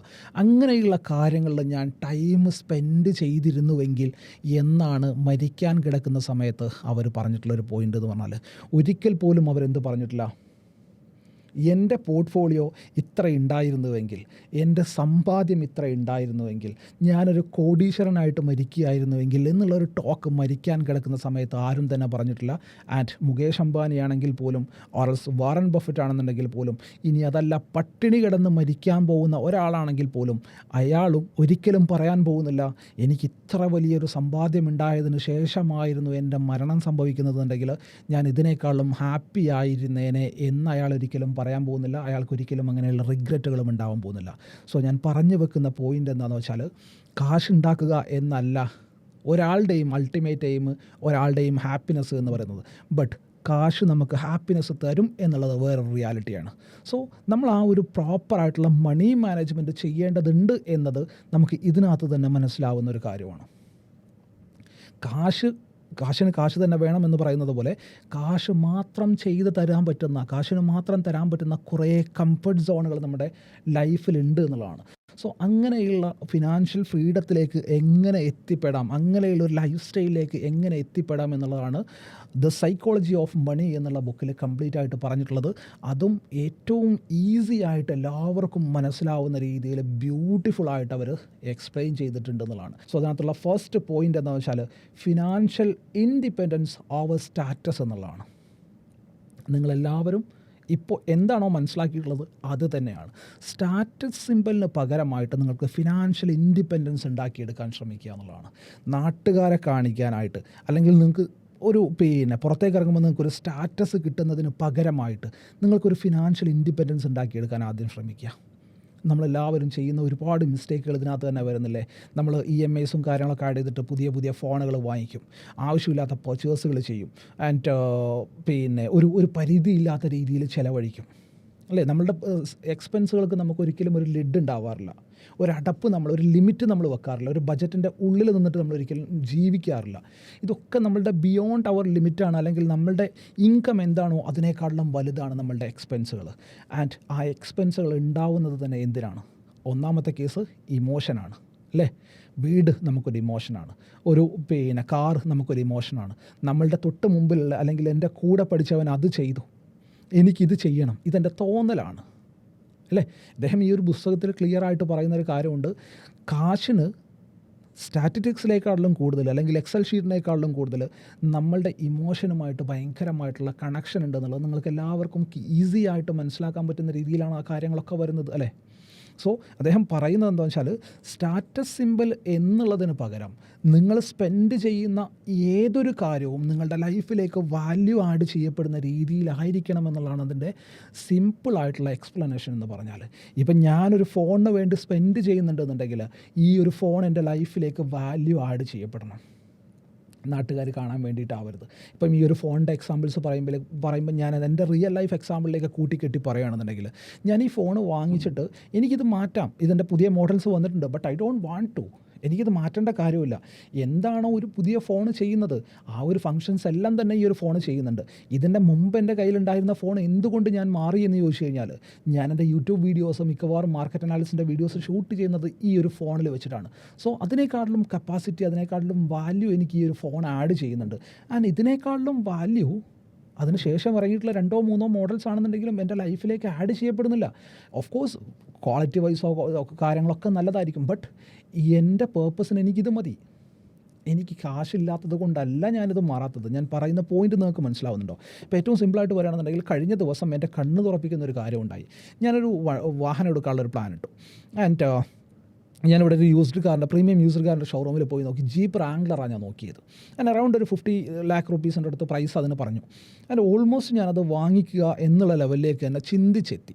ഞാൻ ആ ഒരു സമയത്ത് വിഷ്ണു എൻ്റെ അടുത്ത് ചോദിച്ചു, ആശാൻ ഈ ഒരു വണ്ടിയുടെ ആവശ്യമുണ്ടോ എന്നുള്ളത്. പുള്ളിക്കാരൻ ചോദിച്ചത് ഈ ഒരു വണ്ടി ഇത്രയും കാശ് കൊടുത്ത് പർച്ചേസ് ചെയ്യണോ എന്നുള്ളതല്ല. പുള്ളി എൻ്റെ അടുത്ത് ചോദിച്ചപ്പോൾ ഞാൻ ചോദിച്ചു, എന്താണ് അങ്ങനെ ചോദിച്ചേ? അപ്പോൾ പറഞ്ഞു, ഈ വണ്ടിയുടെ യഥാർത്ഥ പേർപ്പസ് എന്ന് പറയുന്നത് ഒരു ഓഫ് റോഡ് എന്നുള്ളതാണ്. നിങ്ങൾ ഈ ഓഫീസിൽ നിന്ന് എണീക്കാറില്ല. രാവിലെ മുതൽ വൈകുന്നേരം വരെ നിങ്ങൾ ഇവിടെയാണ്. ശനിയാഴ്ചയാണെന്നുണ്ടെങ്കിൽ നിങ്ങൾ ഇവിടെയാണ്, ഞായറാഴ്ചയാണെന്നുണ്ടെങ്കിൽ നിങ്ങൾ ഇവിടെയാണ്. പിന്നെ നിങ്ങൾക്ക് എന്തിനാണ് ഈ ഒരു കാറ്? എന്നെ ഭയങ്കര സ്ട്രൈക്ക് ചെയ്തിട്ടുള്ളൊരു ക്വസ്റ്റ്യൻ ആയിരുന്നു. സോ ഞാൻ ആ ഒരു പോയിന്റിൽ വെച്ചിട്ട് അത് നിർത്തി. ആ ഒരു വാഹനം വാങ്ങിക്കുക എന്നുള്ള പരിപാടി ഞാൻ നിർത്തി. സോ അതിൻ്റെ കൂട്ടത്തിൽ വിഷ്ണു എൻ്റെ അടുത്ത് പറഞ്ഞൊരു കാര്യമുണ്ട്. നിങ്ങൾക്ക് നാട്ടിലേക്ക് ട്രാവൽ ചെയ്യാനാണെന്നുണ്ടെങ്കിൽ യു ഹാവ് എ കാർ. നിങ്ങളുടെ കയ്യിൽ ഓൾറെഡി ഒരു കാറുണ്ട്. പിന്നെ എന്തിനാണ് നിങ്ങൾ പുതിയതൊന്നിനെക്കുറിച്ച് പ്ലാൻ ചെയ്യണേ? എൻ്റെ കയ്യിലുള്ള വണ്ടിക്ക് സ്റ്റാറ്റസ് കുറച്ച് കുറവായിരിക്കും, ബട്ട് എൻ്റെ ആവശ്യങ്ങളെല്ലാം തന്നെ ആ ഒരു കാറ് നടത്തി തരുന്നുണ്ട്. ഇത്രയും കാലമായിട്ട് എന്നെ ആ ഒരു കാറ് കൊണ്ടുപോയിട്ട് വഴിയിലിട്ടിട്ടില്ല. സോ ഒരുപാട് പഴയ കാറോ ഒന്നുമല്ല, ബട്ട് ഫാഷൻ വൈസ് കുറച്ച് പിറകിലാണെന്നുണ്ടെങ്കിലും അല്ലെങ്കിൽ ജീപ്പ് റാംഗ്ലറും കൊണ്ട് ഞാൻ റോഡിൽ ഓടിക്കുമ്പം എനിക്ക് കിട്ടുന്ന സോഷ്യൽ സ്റ്റാറ്റസിനേക്കാട്ടിലും കുറവായിരിക്കും ഇപ്പോൾ ഞാൻ കൊണ്ടു നടക്കുന്ന വണ്ടിയിൽ എനിക്ക് കിട്ടുന്നത്. But it's fine. എൻ്റെ ആവശ്യം അവിടെ മീറ്റ് ചെയ്യപ്പെടുന്നുണ്ട്. ഇപ്പം ഞാനൊരു കമ്പ്യൂട്ടറിനെ കുറിച്ച് ആലോചിക്കുകയാണ്, വാങ്ങിക്കാനൊരു കമ്പ്യൂട്ടറിനെ കുറിച്ച് ആലോചിക്കുകയാണെന്നുണ്ടെങ്കിൽ ഇപ്പോൾ എൻ്റെ കയ്യിലിരിക്കുന്ന കമ്പ്യൂട്ടേഴ്സ് എന്ന് പറഞ്ഞാൽ മാക്ബുക്ക് പ്രോ ഇരിക്കുന്നുണ്ട്, മാക്ബുക്ക് എയർ ഇരിക്കുന്നുണ്ട്, മാക് മിനി ഇരിക്കുന്നുണ്ട്. ഓൾമോസ്റ്റ് എല്ലാം തന്നെ മാക്കാണ്. ഇനിയിപ്പോൾ ഒരു കമ്പ്യൂട്ടറിനെ കുറിച്ച് ആലോചിക്കുകയാണെന്നുണ്ടെങ്കിൽ ഞാൻ മാക്കിലേക്ക് ആലോചിക്കുള്ളൂ. കാരണം അവിടെ എനിക്ക് വാല്യൂ ആഡ് ചെയ്യപ്പെടുന്നുണ്ട്. നമ്മളെല്ലാവരും പറയുന്നൊരു കാര്യമാണ് മണി ക്യാൻ ബൈ ടൈം എന്നുള്ളത്. Of course money can buy time. എല്ലാവരും പറയും മണി കാൺ ബൈ ടൈം എന്നുള്ളത്. പൈസ കൊണ്ട് നമുക്ക് സമയത്തിനെ നമുക്ക് വാങ്ങിക്കാൻ പറ്റില്ല. വാങ്ങിക്കാൻ പറ്റും. കാരണം ഇപ്പം ഞാൻ നേരത്തെ പറഞ്ഞതുപോലെ ഞാൻ ഈ ഒരു ആപ്പിളിൻ്റെ എക്കോസിസ്റ്റത്തിൽ ജീവിക്കുകയാണ്. ഈ ആപ്പിളിൻ്റെ എക്കോസിസ്റ്റത്തിൽ ജീവിക്കുമ്പം എനിക്ക് ഫയൽ ട്രാൻസ്ഫർ ഈസി ആയിട്ട് നടക്കുന്നുണ്ട്. ഓറൽസ് ഞാൻ ഈ ഒരു ഫയൽ ട്രാൻസ്ഫർ വേറെ എന്തെങ്കിലും മെത്തേഡിൽ ഫയൽ ട്രാൻസ്ഫർ ചെയ്തു നോക്കുക, അവിടെ എഡിറ്റ് ചെയ്യാൻ ഞാൻ യൂഷ്വലി എടുക്കുന്ന ടൈം 5 മിനിറ്റ് ആണെന്നുണ്ടെങ്കിൽ എൻ്റെ മാർക്കറ്റ് അനാലിസിൻ്റെ വീഡിയോസ് എനിക്ക് എഡിറ്റ് ചെയ്യാനായിട്ട് 5 മിനിറ്റൊക്കെ ധാരാളം മതി. കാരണം എന്താ വെച്ചാൽ അതൊരു ഫ്ലോയിൽ ഇങ്ങനെ പോകുന്നതല്ലേ. സോ മറ്റതിനകത്ത് അത് പ്രോസസ്സ് ചെയ്ത് വരുമ്പോൾ ചിലപ്പോൾ ഒരു 10 മിനിറ്റ് ആവും. 5 മിനിറ്റ് എനിക്ക് അവിടെ സേവ് ചെയ്യാൻ പറ്റുന്നുണ്ട്. സോ ആ ഒരു സമയം വെച്ചിട്ട് എനിക്ക് 2 ചാർട്ട് നോക്കാൻ പറ്റുന്നുണ്ട്. എൻ്റെ ലൈഫിലേക്ക് വാല്യൂ ആഡ് ചെയ്യപ്പെടാൻ പറ്റുന്നുണ്ട്. ആൻഡ് ആ ഒരു എക്കോസിസ്റ്റത്തിലായതുകൊണ്ട് തന്നെ എനിക്ക് എൻ്റെ വർക്ക് എല്ലാം തന്നെ ഈസി ആയിട്ട് നടക്കുന്നുണ്ട്. സോ അതുകൊണ്ട് മാത്രമാണ് തന്നെ പറയേണ്ടിയിരിക്കുന്നു. അതുകൊണ്ട് മാത്രമാണ് ഞാനൊരു ആപ്പിളിൻ്റെ പ്രൊഡക്റ്റിനെ വാങ്ങിക്കുന്നത്. അതല്ലാണ്ട് അതൊരിക്കലും ഒരു ഷോ ഓഫ് എന്നുള്ള പേർപ്പസിലേക്ക് മാറുന്നേയില്ല. സോ നമ്മളുടെ പർച്ചേസുകൾ, നമ്മളുടെ എക്സ്പെൻസുകൾ അങ്ങനെയാവുന്നുണ്ടോ എന്നുള്ളത് നമ്മൾ ആദ്യം ചിന്തിക്കേണ്ടിയിരിക്കുന്നു. നാട്ടുകാരെ കാണിക്കാൻ വേണ്ടിയിട്ടാണോ, അല്ലെങ്കിൽ എൻ്റെ എക്സൈറ്റ്മെൻറ്റിൻ്റെ പുറത്താണോ, ഓറൽസ് ഞാൻ ഇതെല്ലാം ചെയ്യുന്നത് എൻ്റെ തോന്നലുകളുടെ പുറത്താണോ? നമ്മൾ ജസ്റ്റ് ഇപ്പോൾ ഇൻസ്റ്റയൊക്കെ ഇങ്ങനെ നോക്കിക്കൊണ്ടിരിക്കുമ്പോൾ എന്തെങ്കിലും ഒരു പ്രൊഡക്റ്റ് കാണിക്കും, ഞാനത് ക്ലിക്ക് ചെയ്തു, ആമസോണിലേക്ക് പോയി, ആവശ്യമുണ്ടോ ഇല്ലേ എന്നുള്ളതൊന്നും നോക്കാണ്ട് ഞാനത് പർച്ചേസ് ചെയ്തു, അല്ലേ? ഇപ്പോൾ ഇതിനകത്ത് കാണുന്ന എക്യുപ്മെൻറ്റ്സിനെല്ലാത്തിലും എനിക്ക് എന്തുണ്ട്, എനിക്ക് യൂസ് ഉണ്ട്. ഓഫ് കോഴ്സ് എനിക്ക് ഇതിലും കുറഞ്ഞ മൈക്ക് കിട്ടും. മേ ബി എനിക്ക് 1000-1500 രൂപയുടെ മൈക്ക് കിട്ടും. ബട്ട് എന്നാലും ഞാൻ 10,000-12,000 രൂപയുടെ മൈക്കിൽ ഷൂട്ട് ചെയ്യുന്നുണ്ട്. ഇതെൻ്റെ ലൈഫിലേക്ക് വാല്യൂ ആഡ് ചെയ്യപ്പെടുന്നുണ്ട്. എൻ്റെ ബിസിനസ്സിനെ ഇത് പുഷ് ചെയ്യുന്നുണ്ട്. സോ എനിക്ക് അൾട്ടിമേറ്റ്ലി ഇതിനകത്തൊരു ഡെഡ് ഇൻവെസ്റ്റ്മെൻറ്റ് എന്ന് പറഞ്ഞൊരു പരിപാടി വരുന്നില്ല. ബട്ട് നിങ്ങളുടെ കയ്യിൽ എത്ര അങ്ങനെയുള്ള പ്രൊഡക്റ്റുകളുണ്ട്, ഒരു ഡെഡ് ഇൻവെസ്റ്റ്മെൻ്റ് ആയിട്ടുള്ള ഡിപ്രീസിയേഷൻ ആയിട്ടുള്ള അസറ്റുകൾ അല്ലെങ്കിൽ പ്രൊഡക്റ്റുകൾ എത്രയുണ്ട്? ഇപ്പോൾ 2 ക്യാമറ എൻ്റെ മുമ്പിലുണ്ട്. സോ ആ 2 ക്യാമറയും ഞാൻ ചെയ്യുന്ന ബിസിനസ്സിലേക്ക് വാല്യൂ ആഡ് ചെയ്യപ്പെടുന്നുണ്ട് ഒരു ഡിഫറെൻറ്റ് വേസിലായിട്ട്. ബട്ട് നമ്മൾ എന്തെങ്കിലും പേർച്ചേസ് ചെയ്യുന്നതിന് മുമ്പ്, ഇൻക്ലൂഡിങ് ഞാനടക്കമുള്ള ആളുകളെക്കുറിച്ചാണ് ഞാൻ പറയുന്നത്, ഞാനടക്കം എന്തെങ്കിലും ഒരു പർച്ചേസ് ചെയ്യുന്നതിന് മുമ്പ് ഇങ്ങനെയുള്ള കാര്യങ്ങൾ ഡീപ്പായിട്ട് ആലോചിക്കാറുണ്ടോ എന്നുള്ളതാണ്. 110% ഞാൻ ഗ്യാരണ്ടി ആയിട്ട് പറഞ്ഞുതരാം, വിഷ്ണു അങ്ങനെ ഒരു കാര്യം പറഞ്ഞിട്ടില്ലായിരുന്നുവെങ്കിൽ 99% ഞാൻ ആ ഒരു കാർ ഞാൻ വാങ്ങിച്ചേനെ. ആ ഒരൊറ്റ ചോദ്യത്തിൽ മാത്രമാണ് ഞാൻ രണ്ടാമതൊന്ന് ചിന്തിച്ചത്. ഓഫ് കോഴ്സ് ഞാൻ അതിന് മുമ്പും ഈ ഒരു പുസ്തകം വായിച്ചിട്ടുണ്ടായിരുന്നു, ബട്ട് എന്നാലും ആ ഒരു ചിന്തയിലേക്ക് ഞാൻ വന്നിട്ടില്ല എന്നുള്ളതായിരുന്നു റിയാലിറ്റി. സോ നമ്മളോട് ചോദിക്കുക, ഞാൻ എക്സ്പെൻസീവായിട്ടുള്ള കാര്യങ്ങൾക്ക് പുറകെ പോകുമ്പം എനിക്കിത് ആവശ്യമുണ്ടോ എന്നുള്ളത്. ഞാൻ എപ്പോഴും വേറെ ചെയ്യുന്ന ഷർട്ടുകൾ നിങ്ങളെല്ലാവരും ശ്രദ്ധിച്ചിട്ടുണ്ടാവും. മേ ബി ഞാനൊരിക്കലും അങ്ങനെ ഒരുപാട് ഷർട്ടുകൾ പർച്ചേസ് ചെയ്യുന്ന ഒരാളല്ല. ബട്ട് നിങ്ങൾ വാച്ച് ചെയ്യുന്ന യൂട്യൂബേഴ്സ് മേ ബി ഉണ്ടാവും, ഒരു വീഡിയോയിലിട്ട ഒരു ഷർട്ടിനെ പിന്നെ ഇടാത്ത ആളുകൾ ഒരുപാടുണ്ടാവും. ബട്ട് ഇവിടെ ഞാൻ ചെയ്യുന്നൊരു കാര്യം എന്താണെന്ന് വെച്ചാൽ എനിക്കിത് മതി, ഐ ആം ഹാപ്പി. ഞാൻ എൻ്റെ ഷർട്ടുകൾ ഒരിക്കലും ബ്രാൻഡഡ് എന്നുള്ള കോൺഷ്യസിലേക്ക് ഞാൻ പോകാറില്ല. ഒരുപാട് കാശ് മുടക്കിയിട്ടുള്ള ഡ്രസ്സുകളിലേക്ക് ഞാൻ പോകാറില്ല. ദാറ്റ് ഡസൻറ്റ് മീൻ നിങ്ങൾക്ക് അതിൻ്റെ ആവശ്യമില്ല എന്നുള്ളതല്ല. ഇപ്പം നിങ്ങളിപ്പം ഒരു മെഴ്സിഡീസ് ബെൻസിൻ്റെ ഷോറൂമിൽ വർക്ക് ചെയ്യുന്ന ഒരു സെയിൽസ്മാൻ ആണെന്നുണ്ടെങ്കിൽ, അല്ലെങ്കിൽ നിങ്ങളൊരു ബാങ്ക് മാനേജർ ആണെന്നുണ്ടെങ്കിൽ, അല്ലെങ്കിൽ നിങ്ങളൊരു റെപ്യൂട്ടഡ് കമ്പനിയിൽ വർക്ക് ചെയ്യുന്ന ഒരാളാണെന്നുണ്ടെങ്കിൽ, നിങ്ങൾക്ക് അതിനനുസരിച്ചുള്ള ഡ്രസ്സിങ് നിങ്ങൾക്ക് ആവശ്യമുണ്ടാവും, അതിനനുസരിച്ചുള്ള ഫുഡ് വെയർസ് നിങ്ങൾക്ക് ആവശ്യമുണ്ടാവും. അതിൻ്റെ അത്രയും ബ്രാൻഡഡ് ആയിട്ടുള്ള ഷർട്ടുകൾ അല്ലെങ്കിൽ തിങ്സ് നിങ്ങൾക്ക് ആവശ്യമുണ്ടാവും, അത്രയും ബ്രാൻഡഡ് ആയിട്ടുള്ള വാച്ചുകൾ നിങ്ങൾക്ക് ആവശ്യമുണ്ടാവും. കാരണം നിങ്ങളിപ്പോൾ ഒരു വാച്ച് ഷോപ്പിൽ നിൽക്കുക, ഒരു ലക്ഷറി വാച്ച് ഷോപ്പിൽ നിൽക്കുന്ന ഒരാളാണെന്നുണ്ടെങ്കിൽ, നിങ്ങളവിടെ 2500 രൂപയുടെ ഒരു കാസിയോ വാച്ചും കെട്ടി ചെന്ന് കഴിഞ്ഞാൽ ഒരു 2 ലക്ഷം രൂപയുടെ ഒരു പർച്ചേസ് നടത്താൻ വരുന്ന ഒരു കസ്റ്റമർക്ക് അത് ചിലപ്പം ഓക്കെ ആവില്ല എന്നുള്ളതാണ്. അറ്റ് ദ സെയിം ടൈം നിങ്ങളിപ്പോൾ ഒരു BMW യുടെ ഷോറൂമിൽ സെയിൽസ്മാനായിട്ട് നിൽക്കുന്ന ഒരാളാണെന്നുണ്ടെങ്കിൽ, നിങ്ങളൊരു എന്താ പറയുക, ഒരു പ്രോപ്പർ അല്ലാത്ത ഈ പ്രസ്സിങ് സ്റ്റൈലും കൊണ്ട് ചെന്ന് കഴിഞ്ഞാൽ ആ കസ്റ്റമർക്കത് ഒരിക്കലും മേ ബി അക്സെപ്റ്റബിൾ ആയിരിക്കില്ല എന്നുള്ളതാണ്. സോ ഇങ്ങനെയുള്ള കാര്യങ്ങൾക്ക് നമ്മൾ കാശ് സ്പെൻഡ് ചെയ്തേ മതിയാവുള്ളൂ. സോ ഇതാണ് ആദ്യം പറഞ്ഞിട്ടുള്ള കാര്യം. ഓവർ സ്റ്റാറ്റസ് എന്നുള്ള രീതിയിലാവരുത്, നാട്ടുകാരെ കാണിക്കാൻ വേണ്ടിയിട്ടുള്ളതാവരുത്. നമുക്ക് ആവശ്യമുള്ള കാര്യങ്ങളിൽ നമ്മൾ വൈസ്ലി നമ്മളുടെ കാശ് സ്പെൻഡ് ചെയ്യാനായിട്ട് ശ്രമിക്കണം എന്നുള്ളതാണ് അദ്ദേഹം പറഞ്ഞു വെക്കുന്ന ഏറ്റവും ഇമ്പോർട്ടൻ്റ് ആയിട്ടുള്ള, ഏറ്റവും ബ്യൂട്ടിഫുൾ ആയിട്ടുള്ള, നമ്മൾ കണ്ണ് തുറന്ന് നോക്കേണ്ട ഒരു പോയിൻ്റ് എന്ന് പറയുന്നത്. അതിന് അടുത്തതായിട്ട് അദ്ദേഹം പറഞ്ഞു വെക്കുന്ന പോയിൻ്റ് എന്ന് പറഞ്ഞാൽ ഇതിനേക്കാളും വലിയ ഇൻട്രസ്റ്റിംഗ് ആയിട്ടുള്ള പോയിൻ്റാണ്. നമ്മളുടെ സേവിങ്സുകളിൽ നമ്മൾ എല്ലാ കാര്യത്തിലും ഈ ഒരു പോയിൻറ്റിനെ ഞാൻ സേവിങ്സിലേക്ക് മാത്രം ചുരുക്കി കിട്ടുന്നില്ല. അദ്ദേഹം പറയുന്നത് സേവിങ്സിനെ കുറിച്ച് മാത്രമാണെങ്കിൽ പോലും ഞാൻ ഈ ഒരു പോയിൻറ്റിനെ സേവിങ്സിലേക്ക് ചുരുക്കി കിട്ടുന്നില്ല. അദ്ദേഹം വ്യക്തമായിട്ട് പറയുന്ന ഒരു കാര്യം, നമ്മൾ എല്ലാ കാര്യത്തിലും ടൈമിനെ കൊടുക്കുക എന്നുള്ളതാണ്. ടൈം നമ്മുടെ ലൈഫിൽ മോസ്റ്റ് ഇമ്പോർട്ടൻ്റ് ആയിട്ടുള്ളൊരു കാര്യമാണെന്നുള്ളതാണ്. ഞാൻ സേവിങ്സിലേക്ക് നേരത്തെ പറഞ്ഞതുപോലെ ഇതിനെ ചുരുക്കി കിട്ടുന്നില്ല. നമ്മൾ പഠിക്കുന്ന ഒരാളാണെന്നുണ്ടെങ്കിൽ, ഒരു സ്റ്റുഡൻ്റ് ആണെന്നുണ്ടെങ്കിൽ, അല്ലെങ്കിൽ മാർക്കറ്റിനെ കുറിച്ച് പഠിക്കാൻ ശ്രമിക്കുന്ന ഒരാളാണെന്നുണ്ടെങ്കിൽ, അതല്ലാന്നുണ്ടെങ്കിൽ ഏതെങ്കിലും കരിയർ പെർസ്യൂ ചെയ്യാൻ ഉദ്ദേശിക്കുന്ന ഒരാളാണെന്നുണ്ടെങ്കിൽ, we have to spend time എന്നുള്ളതാണ്. നമ്മൾ അത്രത്തോളം ടൈം അതിൽ കൊടുക്കേണ്ടതുണ്ടെന്നുള്ളതാണ്. ഇൻവെസ്റ്റ്മെൻറ്റിലാണെന്നുണ്ടെങ്കിലും അദ്ദേഹം പറയുന്നത് സെയിം വേ തന്നെയാണ്. നിങ്ങളൊരു സ്റ്റോക്കിനെ പിക്ക് ചെയ്യുമ്പോൾ, നിങ്ങൾ ഏതെങ്കിലും അസറ്റ് ക്ലാസ്സിൽ ഇൻവെസ്റ്റ് ചെയ്യുമ്പോൾ, യു ആർ ഡൂയിങ്, നിങ്ങൾ ഇൻവെസ്റ്റ്മെൻറ്റാണ് അതിനകത്ത് ചെയ്തുകൊണ്ടിരിക്കുന്നത്. സോ അത് ഗ്രോ ആവാൻ നിങ്ങൾ സമയം കൊടുക്കേണ്ടതുണ്ട്. നിങ്ങൾക്ക് തോന്നും പോലെ ആവരുത് അതിൻ്റെ പരിപാടികൾ എന്നുള്ളതാണ്. എല്ലാ കാര്യങ്ങൾക്കും നമ്മൾ ടൈം കൊടുക്കേണ്ടതുണ്ട്. ടൈം കൊടുക്കാതെ ഒരു പരിപാടികളും നടക്കില്ല എന്നുള്ളതാണ്. ഇപ്പം നമുക്ക് വാറൻ ബഫറ്റിൻ്റെ കേസിലേക്ക് നോക്കിക്കഴിഞ്ഞാൽ ഇൻവെസ്റ്റ്മെൻറ്റിലെ ഗോട്ട് എന്ന് തന്നെ നമുക്ക് അദ്ദേഹത്തിനെ പറയാം അല്ലേ. സോ അദ്ദേഹത്തിൻ്റെ ഒരു ഫേമസ് ആയിട്ടുള്ളൊരു കാര്യമുണ്ട്. നിങ്ങൾ എല്ലാവരും മേ ബി കേട്ടിട്ടുണ്ടാവും. അദ്ദേഹത്തിൻ്റെ $84 ബില്യൺ $82 ബില്യൺ അദ്ദേഹം ഉണ്ടാക്കിയിട്ടുള്ളത് മിഡ് 65-ലാണെന്നുള്ളതാണ്. 65 വയസ്സിൻ്റെ ശേഷമാണ് അദ്ദേഹത്തിൻ്റെ വെൽത്തിൻ്റെ 98% അദ്ദേഹം ഉള്ളത് എന്നാണ് അദ്ദേഹത്തിന് കിട്ടിയിട്ടുള്ളത് എന്നാണ് പറയണത്. ദാറ്റ് ഡസൻറ്റ് മീൻ ആ ഒരു സമയത്താണ് അദ്ദേഹം ഇൻവെസ്റ്റ്മെൻറ്റ് സ്റ്റാർട്ട് ചെയ്തതെന്നുള്ളതല്ല. അദ്ദേഹത്തിൻ്റെ സ്റ്റോറി വായിച്ചു കഴിഞ്ഞാൽ നമുക്ക് ക്ലിയർ ആയിട്ട് അറിയാവുന്ന ഒരു കാര്യമുണ്ട്. അദ്ദേഹത്തിൻ്റെ ഇൻവെസ്റ്റ്മെൻറ്റ് അദ്ദേഹം സ്റ്റാർട്ട് ചെയ്യുന്നത് 10ാമത്തെ വയസ്സിലാണ്. ബട്ട് അതിൻ്റെ റിട്ടേൺ, അല്ലെങ്കിൽ ആക്ച്വൽ റിട്ടേൺ അയാൾക്ക് കിട്ടിയിട്ടുള്ളത് 65+ ഇയേഴ്സ് കഴിഞ്ഞിട്ടാണ്. സോ നമ്മൾ എടുക്കുന്ന എല്ലാ തീരുമാനങ്ങൾക്കും നമ്മൾ ടൈം കൊടുക്കേണ്ടതുണ്ട്. നമ്മൾ മ്യൂച്വൽ ഫണ്ടിൽ ഇൻവെസ്റ്റ് ചെയ്യുന്നുണ്ടെന്നുണ്ടെങ്കിൽ ആ ഒരു പോയിന്റിലേക്കൊക്കെ നമുക്ക് തിരിച്ചു വരാം. ആ ഒരു പോയിന്റിനൊന്നും ഡീറ്റെയിൽ ആയിട്ട് അദ്ദേഹം എഴുതിയിട്ടില്ല എന്നുണ്ടെങ്കിലും എൻ്റെ ഇൻ്റർപ്രിട്ടേഷനിൽ ഞാനിത് പറയുമ്പോൾ ഞാനതൊക്കെ പറയേണ്ടതുണ്ട്. സോ നമ്മൾ ഇൻവെസ്റ്റ് ചെയ്യുന്നത് എന്തൊരു സംതിങ് ഇതിനകത്താണെന്നുണ്ടെങ്കിലും, എന്തൊരു സംതിങ് അസറ്റ് ക്ലാസ്സിലാണെന്നുണ്ടെങ്കിലും അതിന് ഗ്രോ ചെയ്യാനായിട്ട് നമ്മൾ സമയം കൊടുക്കേണ്ടതുണ്ട്. കാരണം നമ്മൾക്ക് വേണ്ടിയിട്ട് സ്ട്രാറ്റജി ബിൽഡ് ചെയ്തുകൊണ്ടിരിക്കുന്ന ആളുകൾ അപ്പുറത്തിരിക്കുന്നുണ്ട്. നമ്മൾ ജസ്റ്റ് ഒരു ഇൻവെസ്റ്ററാണ്. ഇപ്പോൾ ഈ ഒരു ഞായറാഴ്ച ഞാൻ നിങ്ങളുടെ മുമ്പിൽ നിന്നിട്ട് കഥ പറഞ്ഞുകൊണ്ടിരിക്കുകയാണ്. നിങ്ങളുടെ കംഫർട്ട് സോണിൽ ഇരുന്നിട്ട് നിങ്ങൾ ഫ്രീ ആയിട്ടിരിക്കുമ്പോൾ നിങ്ങൾ തിങ്കളാഴ്ചയോ ചൊവ്വാഴ്ചയോ ഞായറാഴ്ചയോ ആയിട്ട് ഈ ഒരു വീഡിയോ കണ്ടുകൊണ്ടിരിക്കുകയാണ്, നിങ്ങൾ ഫ്രീ ആയിട്ടിരുന്നിട്ട്. ബട്ട് ഇതേ ഒരു ഞായറാഴ്ച മേ ബി മുകേഷ് അംബാനി, അതല്ലാന്നുണ്ടെങ്കിൽ അദാനി എനിക്ക് വേണ്ടി പണിയെടുക്കുന്നുണ്ടാവും. കാരണം ഞാനവിടെ ഇൻവെസ്റ്റ് ചെയ്തിട്ടുണ്ട്. അവരെനിക്ക് വേണ്ടിയിട്ട് സ്ട്രാറ്റജി ബിൽഡ് ചെയ്തുകൊണ്ടിരിക്കുന്നുണ്ടാവും അല്ലേ. ഞാൻ എന്നെ എന്ന് പറഞ്ഞത് നിങ്ങളെയും കൂടെ ഉൾപ്പെടുത്തിയിട്ടാണ്. നിങ്ങൾക്ക് വേണ്ടിയിട്ട് ബാക്കി ആരൊക്കെയോ വെൽ നോൺ ആയിട്ടുള്ള ആളുകൾ നിങ്ങൾക്ക് വേണ്ടി പണിയെടുക്കുന്നുണ്ട്. നിങ്ങളുടെ വെൽത്ത് ക്രിയേറ്റ് ചെയ്യാൻ വേണ്ടിയിട്ട് അവർ പണിയെടുക്കുന്നുണ്ട്, സ്ട്രാറ്റജീസ് ക്രിയേറ്റ് ചെയ്യുന്നുണ്ട്, ബോർഡ് മീറ്റിങ്ങുകൾ നടക്കുന്നുണ്ട്. നിങ്ങളിതൊന്നും പറയാണ്ട് നിങ്ങളുടെ കംഫർട്ട് സോണിലിരിക്കുകയാണ്. സോ നിങ്ങൾ ടൈം സ്പെൻഡ് ചെയ്തേ മതിയാവുള്ളൂ, ടൈം കൊടുത്തേ മതിയാവുള്ളൂ. ഏതൊരു ഇൻവെസ്റ്റ്മെൻറ്റ് വളരണമെന്നുണ്ടെന്നുണ്ടെങ്കിലും, എന്തൊരു സംഗതിയാണെന്നുണ്ടെങ്കിലും വളർച്ച ഉണ്ടാവണമെന്നുണ്ടെങ്കിൽ ടൈം സ്പെൻഡ് ചെയ്യണം. ഓഫ് കോഴ്സ് ഇപ്പം ഞാൻ എൻ്റെ റിയൽ ലൈഫ് എക്സാമ്പിളിലേക്ക് വരികയാണെന്നുണ്ടെങ്കിൽ, ഞാനിപ്പോൾ യൂട്യൂബ് സ്റ്റാർട്ട് ചെയ്ത ആ ഒരു പോയിന്റിൽ എനിക്ക് ആകെ ഉണ്ടാകുന്ന സബ്സ്ക്രൈബർ എന്ന് പറഞ്ഞാൽ എൻ്റെ വൈഫ് മാത്രമാണ്.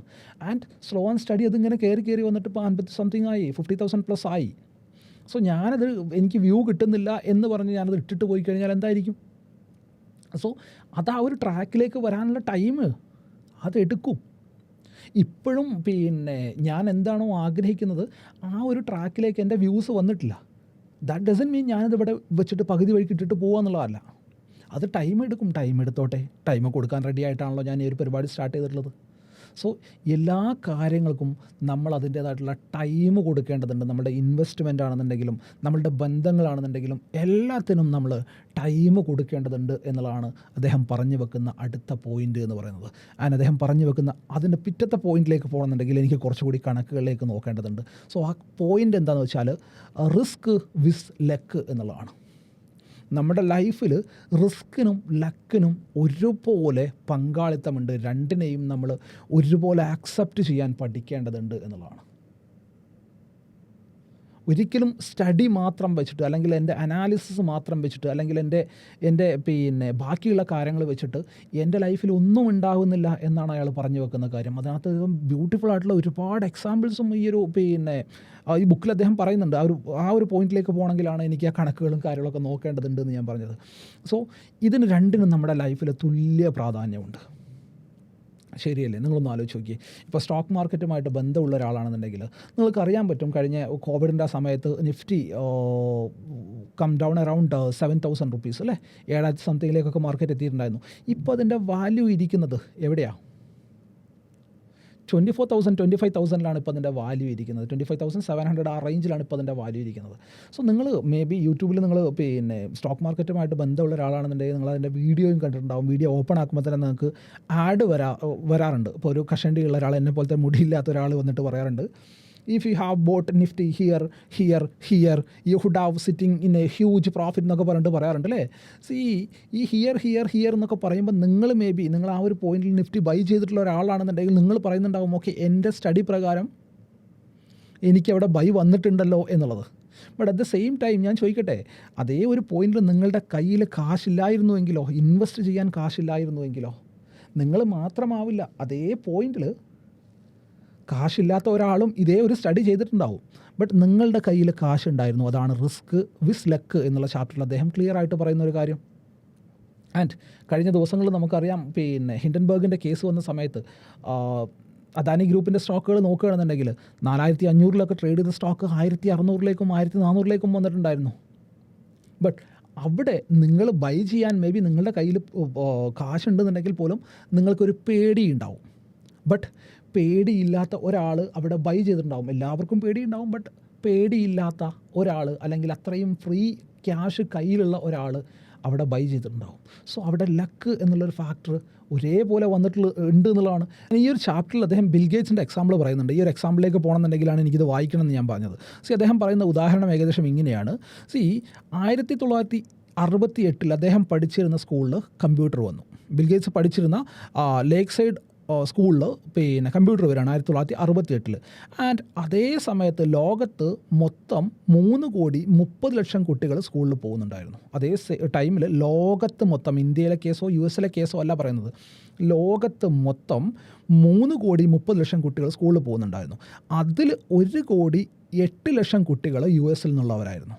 ആൻഡ് അതിൽ തന്നെ 2,70,000 കുട്ടികൾ വാഷിങ്ടണിൽ നിന്നുള്ള ആൾക്കാരായിരുന്നു.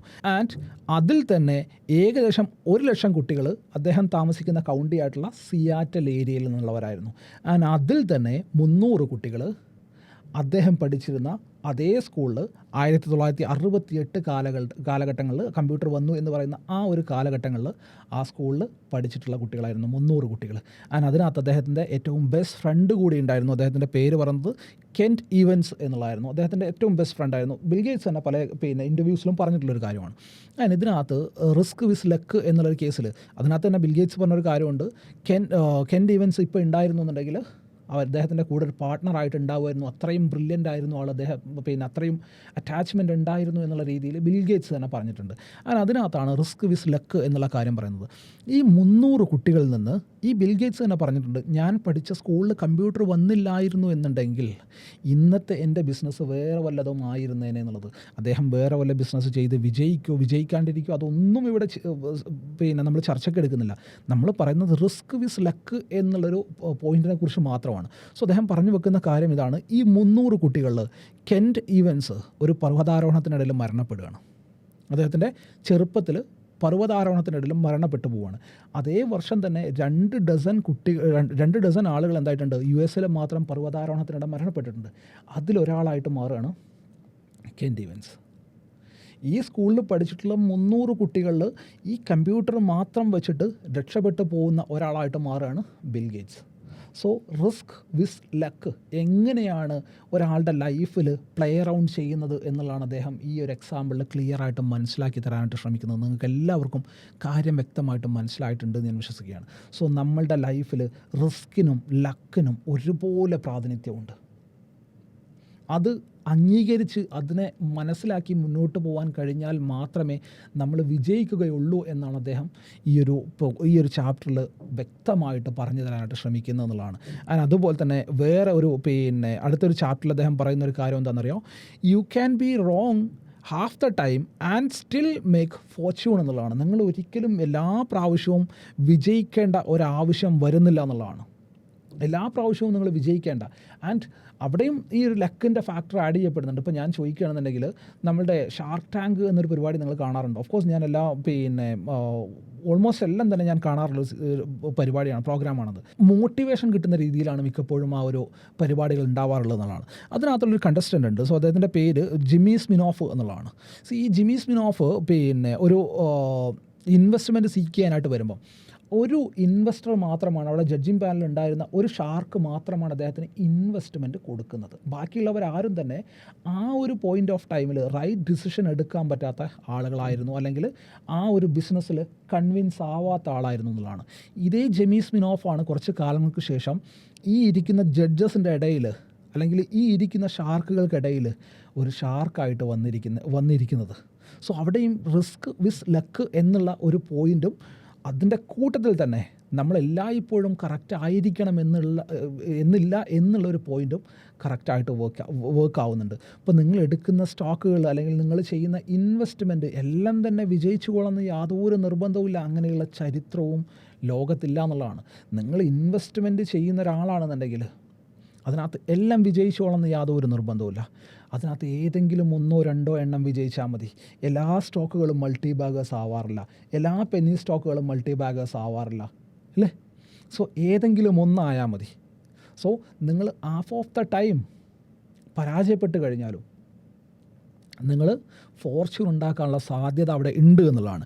ആൻഡ് അതിൻ്റെ കൂട്ടത്തിൽ എനിക്ക് പറയാനുള്ള കേസ്, ഞാൻ സെഷൻ സ്റ്റാർട്ട് ചെയ്തപ്പോൾ തന്നെ നമ്മൾ വായിച്ചിട്ടുള്ള ചാണക്യയുടെ കോട്ട് കൂടി നിങ്ങളൊന്ന് റീകളക്ട് ചെയ്യാൻ നോക്കിക്കഴിഞ്ഞാൽ അതിനകത്ത് ഭയങ്കര ബ്യൂട്ടിഫുൾ ആയിട്ടുള്ള ഒരു കോറിലേഷൻ നിങ്ങൾക്ക് കിട്ടുന്നതാണ്. ആൻഡ് അതിൻ്റെ കൂട്ടത്തിൽ റിയൽ ലൈഫ് എക്സാമ്പിൾസ് നോക്കുകയാണെന്നുണ്ടെങ്കിൽ നമുക്ക് ഒരുപാട് ആളുകളെ പറയാൻ പറ്റും. ഇപ്പം ഓഫ് കോഴ്സ് നമ്മുടെ വാൾട്ട് ഡിസ്നി, ഞാൻ ഒരുപാട് ഇൻട്രൊഡക്ഷൻ ഒന്നും തരേണ്ട കാര്യമൊന്നുമില്ല. വാൾട്ട് ഡിസ്നി എന്താണ് അവർ ചെയ്യുന്നതെന്നുള്ളതൊക്കെ നമുക്ക് എല്ലാവർക്കും അറിയാം, അല്ലേ? ഫേമസ് ആയിട്ടുള്ള കാർട്ടൂൺസ് എല്ലാം ഉണ്ടാക്കിയിട്ടുള്ളത് അവർ തന്നെയാണ്. സോ അവരുടെ ഒരു കഥയുണ്ട്. 1930കളിലാണ് വാൾട്ട് ഡിസ്നി സ്ഥാപിതമാവുന്നത്. ആൻഡ് ഫസ്റ്റത്തെ അവരുടെ കമ്പനി ബാങ്ക്രപ്റ്റ് ആയിരുന്നു കേട്ടോ. വാൾട്ട് ഡിസ്നിയുടെ ഫസ്റ്റത്തെ കമ്പനി ബാങ്ക്രപ്റ്റ് ആയിരുന്നു. പ്ലസ് അതിൻ്റെ കൂട്ടത്തിൽ വേറെ ഇൻട്രസ്റ്റിംഗ് ആയിട്ടുള്ളൊരു കാര്യമുണ്ട്. ഏകദേശം 400 കാർട്ടൂണുകൾ അവർ ആദ്യം ഉണ്ടാക്കുന്നുണ്ട്.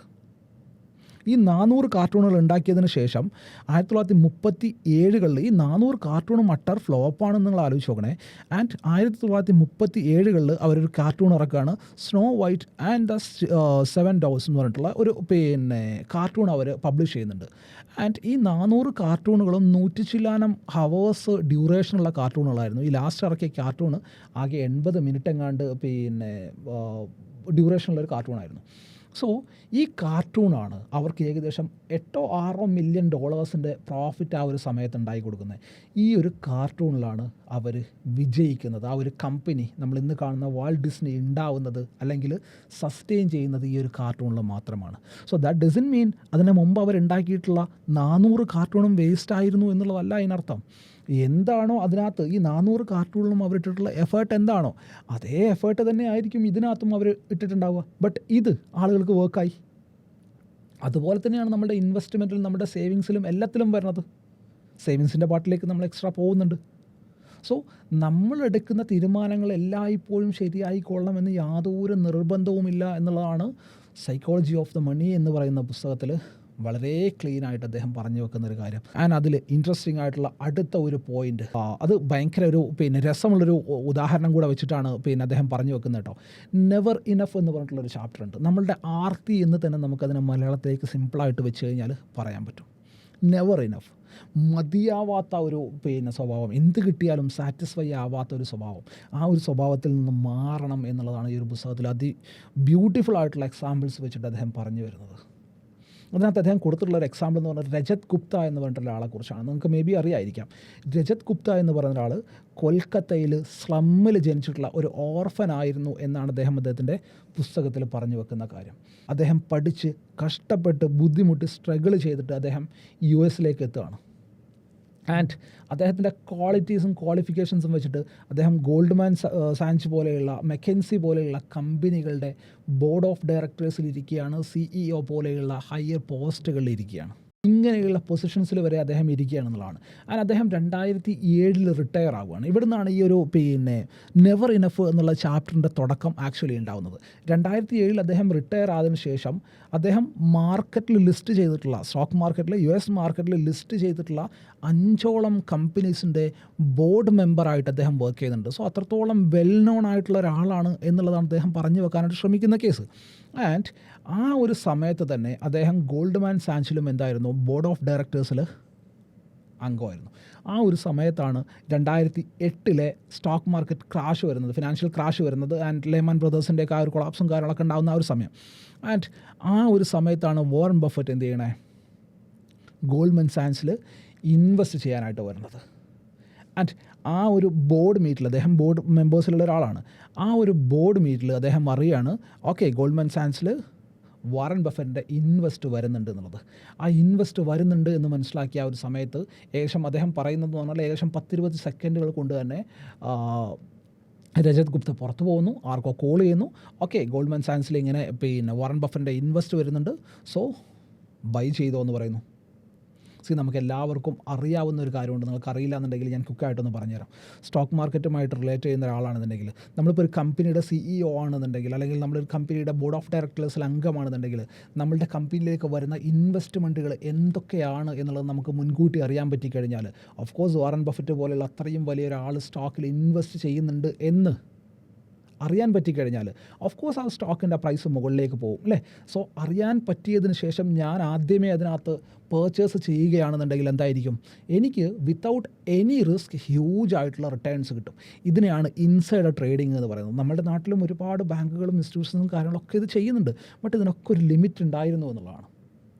ബട്ട് അൺഫോർച്ചുനേറ്റ്ലി എന്താ സംഭവിക്കണമെന്ന് വെച്ചാൽ ഈ ഒരു സംഗതി പിടിക്കപ്പെടുകയാണ്, രജത് ഗുപ്ത പിടിക്കപ്പെടുകയാണ്. SEC എന്ന് പറഞ്ഞാൽ നമ്മുടെ ഇവിടുത്തെ സെബി, അത് തന്നെയാണ് SEC US വരുന്നത്. SEC അന്വേഷണം പ്രഖ്യാപിക്കുകയാണ്. ആൻഡ് അന്വേഷണം പ്രഖ്യാപിക്കുന്ന സമയത്ത് വീണ്ടും നമ്മൾ നെവർ ഇനഫ് എന്നുള്ള പോയിന്റിലേക്ക് തിരിച്ചു പോവുകയാണ്. അന്വേഷണം പ്രഖ്യാപിക്കുന്ന സമയത്ത്, അതായത് റിട്ടയർ ചെയ്യുമ്പം ഏകദേശം $100 മില്യൺ വെൽത്ത് ഉണ്ടായിരുന്നു ഈ രജത് ഗുപ്തക്ക്. ഓർഫനായിട്ട് ജനിച്ചിട്ടുള്ള മനുഷ്യനാണ്, സ്ലമ്മിൽ ജനിച്ചിട്ടുള്ള മനുഷ്യനാണ്. അദ്ദേഹം പുസ്തകത്തിൽ പറയുന്നുണ്ട് ഒരു ഗോൾഫ് കോഴ്സ് പോലും കാണാൻ പറ്റാത്ത അത്രയും വേസ്റ്റ് ആയിട്ടുള്ള കണ്ടീഷനിൽ വന്നിട്ടുള്ള ഒരാളാണെന്ന് പറയുന്നുണ്ട്. ആ ഗോൾഡ്മാൻ സാച്ചിൻ്റെ ഇൻവെസ്റ്റ്മെൻറ്റിൽ ഉണ്ടാക്കിയിട്ടുള്ളത് എത്രയാണെന്നറിയോ, $1 മില്യൺ പ്രോഫിറ്റാണ് അദ്ദേഹം ഉണ്ടായിട്ടുള്ളത്. സോ 100 മില്യൺ വെച്ചിട്ട് നോക്കുകയാണെന്നുണ്ടെങ്കിൽ 100 കോടി ഉള്ളവന് വീണ്ടും 1 കോടി ഉണ്ടാക്കാനുള്ള ആർത്തി എന്ന് നമ്മൾ പറയില്ലേ, അതുപോലെ നമുക്ക് സിമ്പിളായിട്ട് പറയാം. സോ ഈ ഇൻവെസ്റ്റിഗേഷന് ശേഷം SEC മനസ്സിലാക്കുകയാണ് ഈ ഗോൾഡ്മാൻ സാച്ചിൽ മാത്രമല്ല, അദ്ദേഹം ആ ബോർഡ് ഓഫ് ഡയറക്ടേഴ്സിൽ ഇരുന്നിട്ടുള്ള ഒരുപാട് കമ്പനിയിൽ ഇങ്ങനെ ഇൻസൈഡർ ട്രേഡിങ്ങൾ നടന്നിട്ടുണ്ട്. ഓൾമോസ്റ്റ് $7 മില്യൺ അദ്ദേഹം ഇതിനെ ഈ ഒരു രീതിയിൽ പ്രോഫിറ്റ് ഉണ്ടാക്കിയിട്ടുണ്ട് എന്നുള്ളത് SEC മനസ്സിലാക്കുകയാണ്. അതിനുശേഷം അദ്ദേഹത്തിന് 5 വർഷം അദ്ദേഹം ജയിലിൽ കിടക്കുകയാണ്. നിങ്ങളൊന്ന് ആലോചിച്ച് നോക്കി, ഉണ്ടാക്കിയിട്ടുള്ള പേരും ഉണ്ടാക്കിയിട്ടുള്ള വെൽത്തും ഉണ്ടാക്കിയിട്ടുള്ള റെപ്യൂട്ടേഷനും എല്ലാം ഈ ഒരു ആർത്തി എന്നുള്ളൊരു കാര്യം കൊണ്ട് എന്തായി പോവാണ്, ഇല്ലാണ്ടായി പോവാണ്. സോ ആദ്യം പറഞ്ഞ പോയിന്റിലേക്ക് നിങ്ങൾക്ക് തിരിച്ച് കണക്റ്റ് ആവാൻ പറ്റുന്നുണ്ടോ? നമ്മളുടെ കാശ് എന്ന് പറയുന്ന സാധനത്തിന് നമ്മളുടെ ഇമോഷനുമായിട്ട് ഭയങ്കരമായിട്ടുള്ള കണക്ഷൻ ഉണ്ട് എന്ന് നിങ്ങൾക്ക് ഈ ഒരു പോയിന്റിൽ വെച്ച് മനസ്സിലായിട്ടുണ്ടാവുമെന്ന് ഞാൻ വിശ്വസിക്കുകയാണ്. സോ ഈസി ആയിട്ട് മനസ്സിലാക്കാൻ പറ്റുന്ന ബ്യൂട്ടിഫുൾ ആയിട്ടുള്ള എക്സാമ്പിളാണ് ഈ ഒരു ഇതിനകത്ത് തന്നെ അദ്ദേഹം പറഞ്ഞിട്ടുള്ളത്. ആൻഡ് എഗെയിൻ നമ്മളുടെ മാർക്കറ്റിലേക്ക് നോക്കുകയാണെന്നുണ്ടെങ്കിൽ നിങ്ങൾ കേട്ടിട്ടുണ്ടാവും 1992 സ്കാം, ഹർഷദ് മേത്ത സ്കാം ഒക്കെ കേട്ടിട്ടുള്ളേ. ആർത്തി എന്നുള്ള ഒരു കാര്യം മാത്രമാണ് എല്ലായിടത്തും വന്നിട്ടുള്ളത്. നെവർ ഇനഫ് എന്നുള്ള പോയിന്റ് തന്നെയാണ് എല്ലായിടത്തും വന്നിട്ടുള്ളത് എന്നുള്ളതാണ്. നമ്മളുടെ ഒക്കെ ട്രേഡിങ്ങിൽ നിങ്ങൾ ട്രേഡ് ചെയ്യുന്ന ഒരാളാണെന്നുണ്ടെങ്കിൽ നിങ്ങൾക്ക് ഈ ഒരു പോയിന്റിനെ ഞാനൊന്നും പറയേണ്ടതെന്ന് നിങ്ങൾക്ക് ഭയങ്കര ഈസി ആയിട്ട് നിങ്ങൾക്ക് കണക്റ്റ് ആവും. കാരണം നമ്മളുടെ ഒക്കെ ട്രേഡിങ്ങിൽ നമ്മൾ ലോസുകൾ ഉണ്ടാക്കുന്നതിൻ്റെ മൂല കാരണവും ഇത് തന്നെയാണ്, ആർത്തി തന്നെയാണെന്നുള്ളതാണ്. സോ അതൊക്കെ ഈ ഒരു പുസ്തകത്തിൽ അദ്ദേഹം വളരെ ബ്യൂട്ടിഫുൾ ആയിട്ടുള്ള രീതിയിൽ നമുക്ക് പറഞ്ഞ് മനസ്സിലാക്കി തന്നിട്ടുണ്ടെന്നുള്ളതാണ്.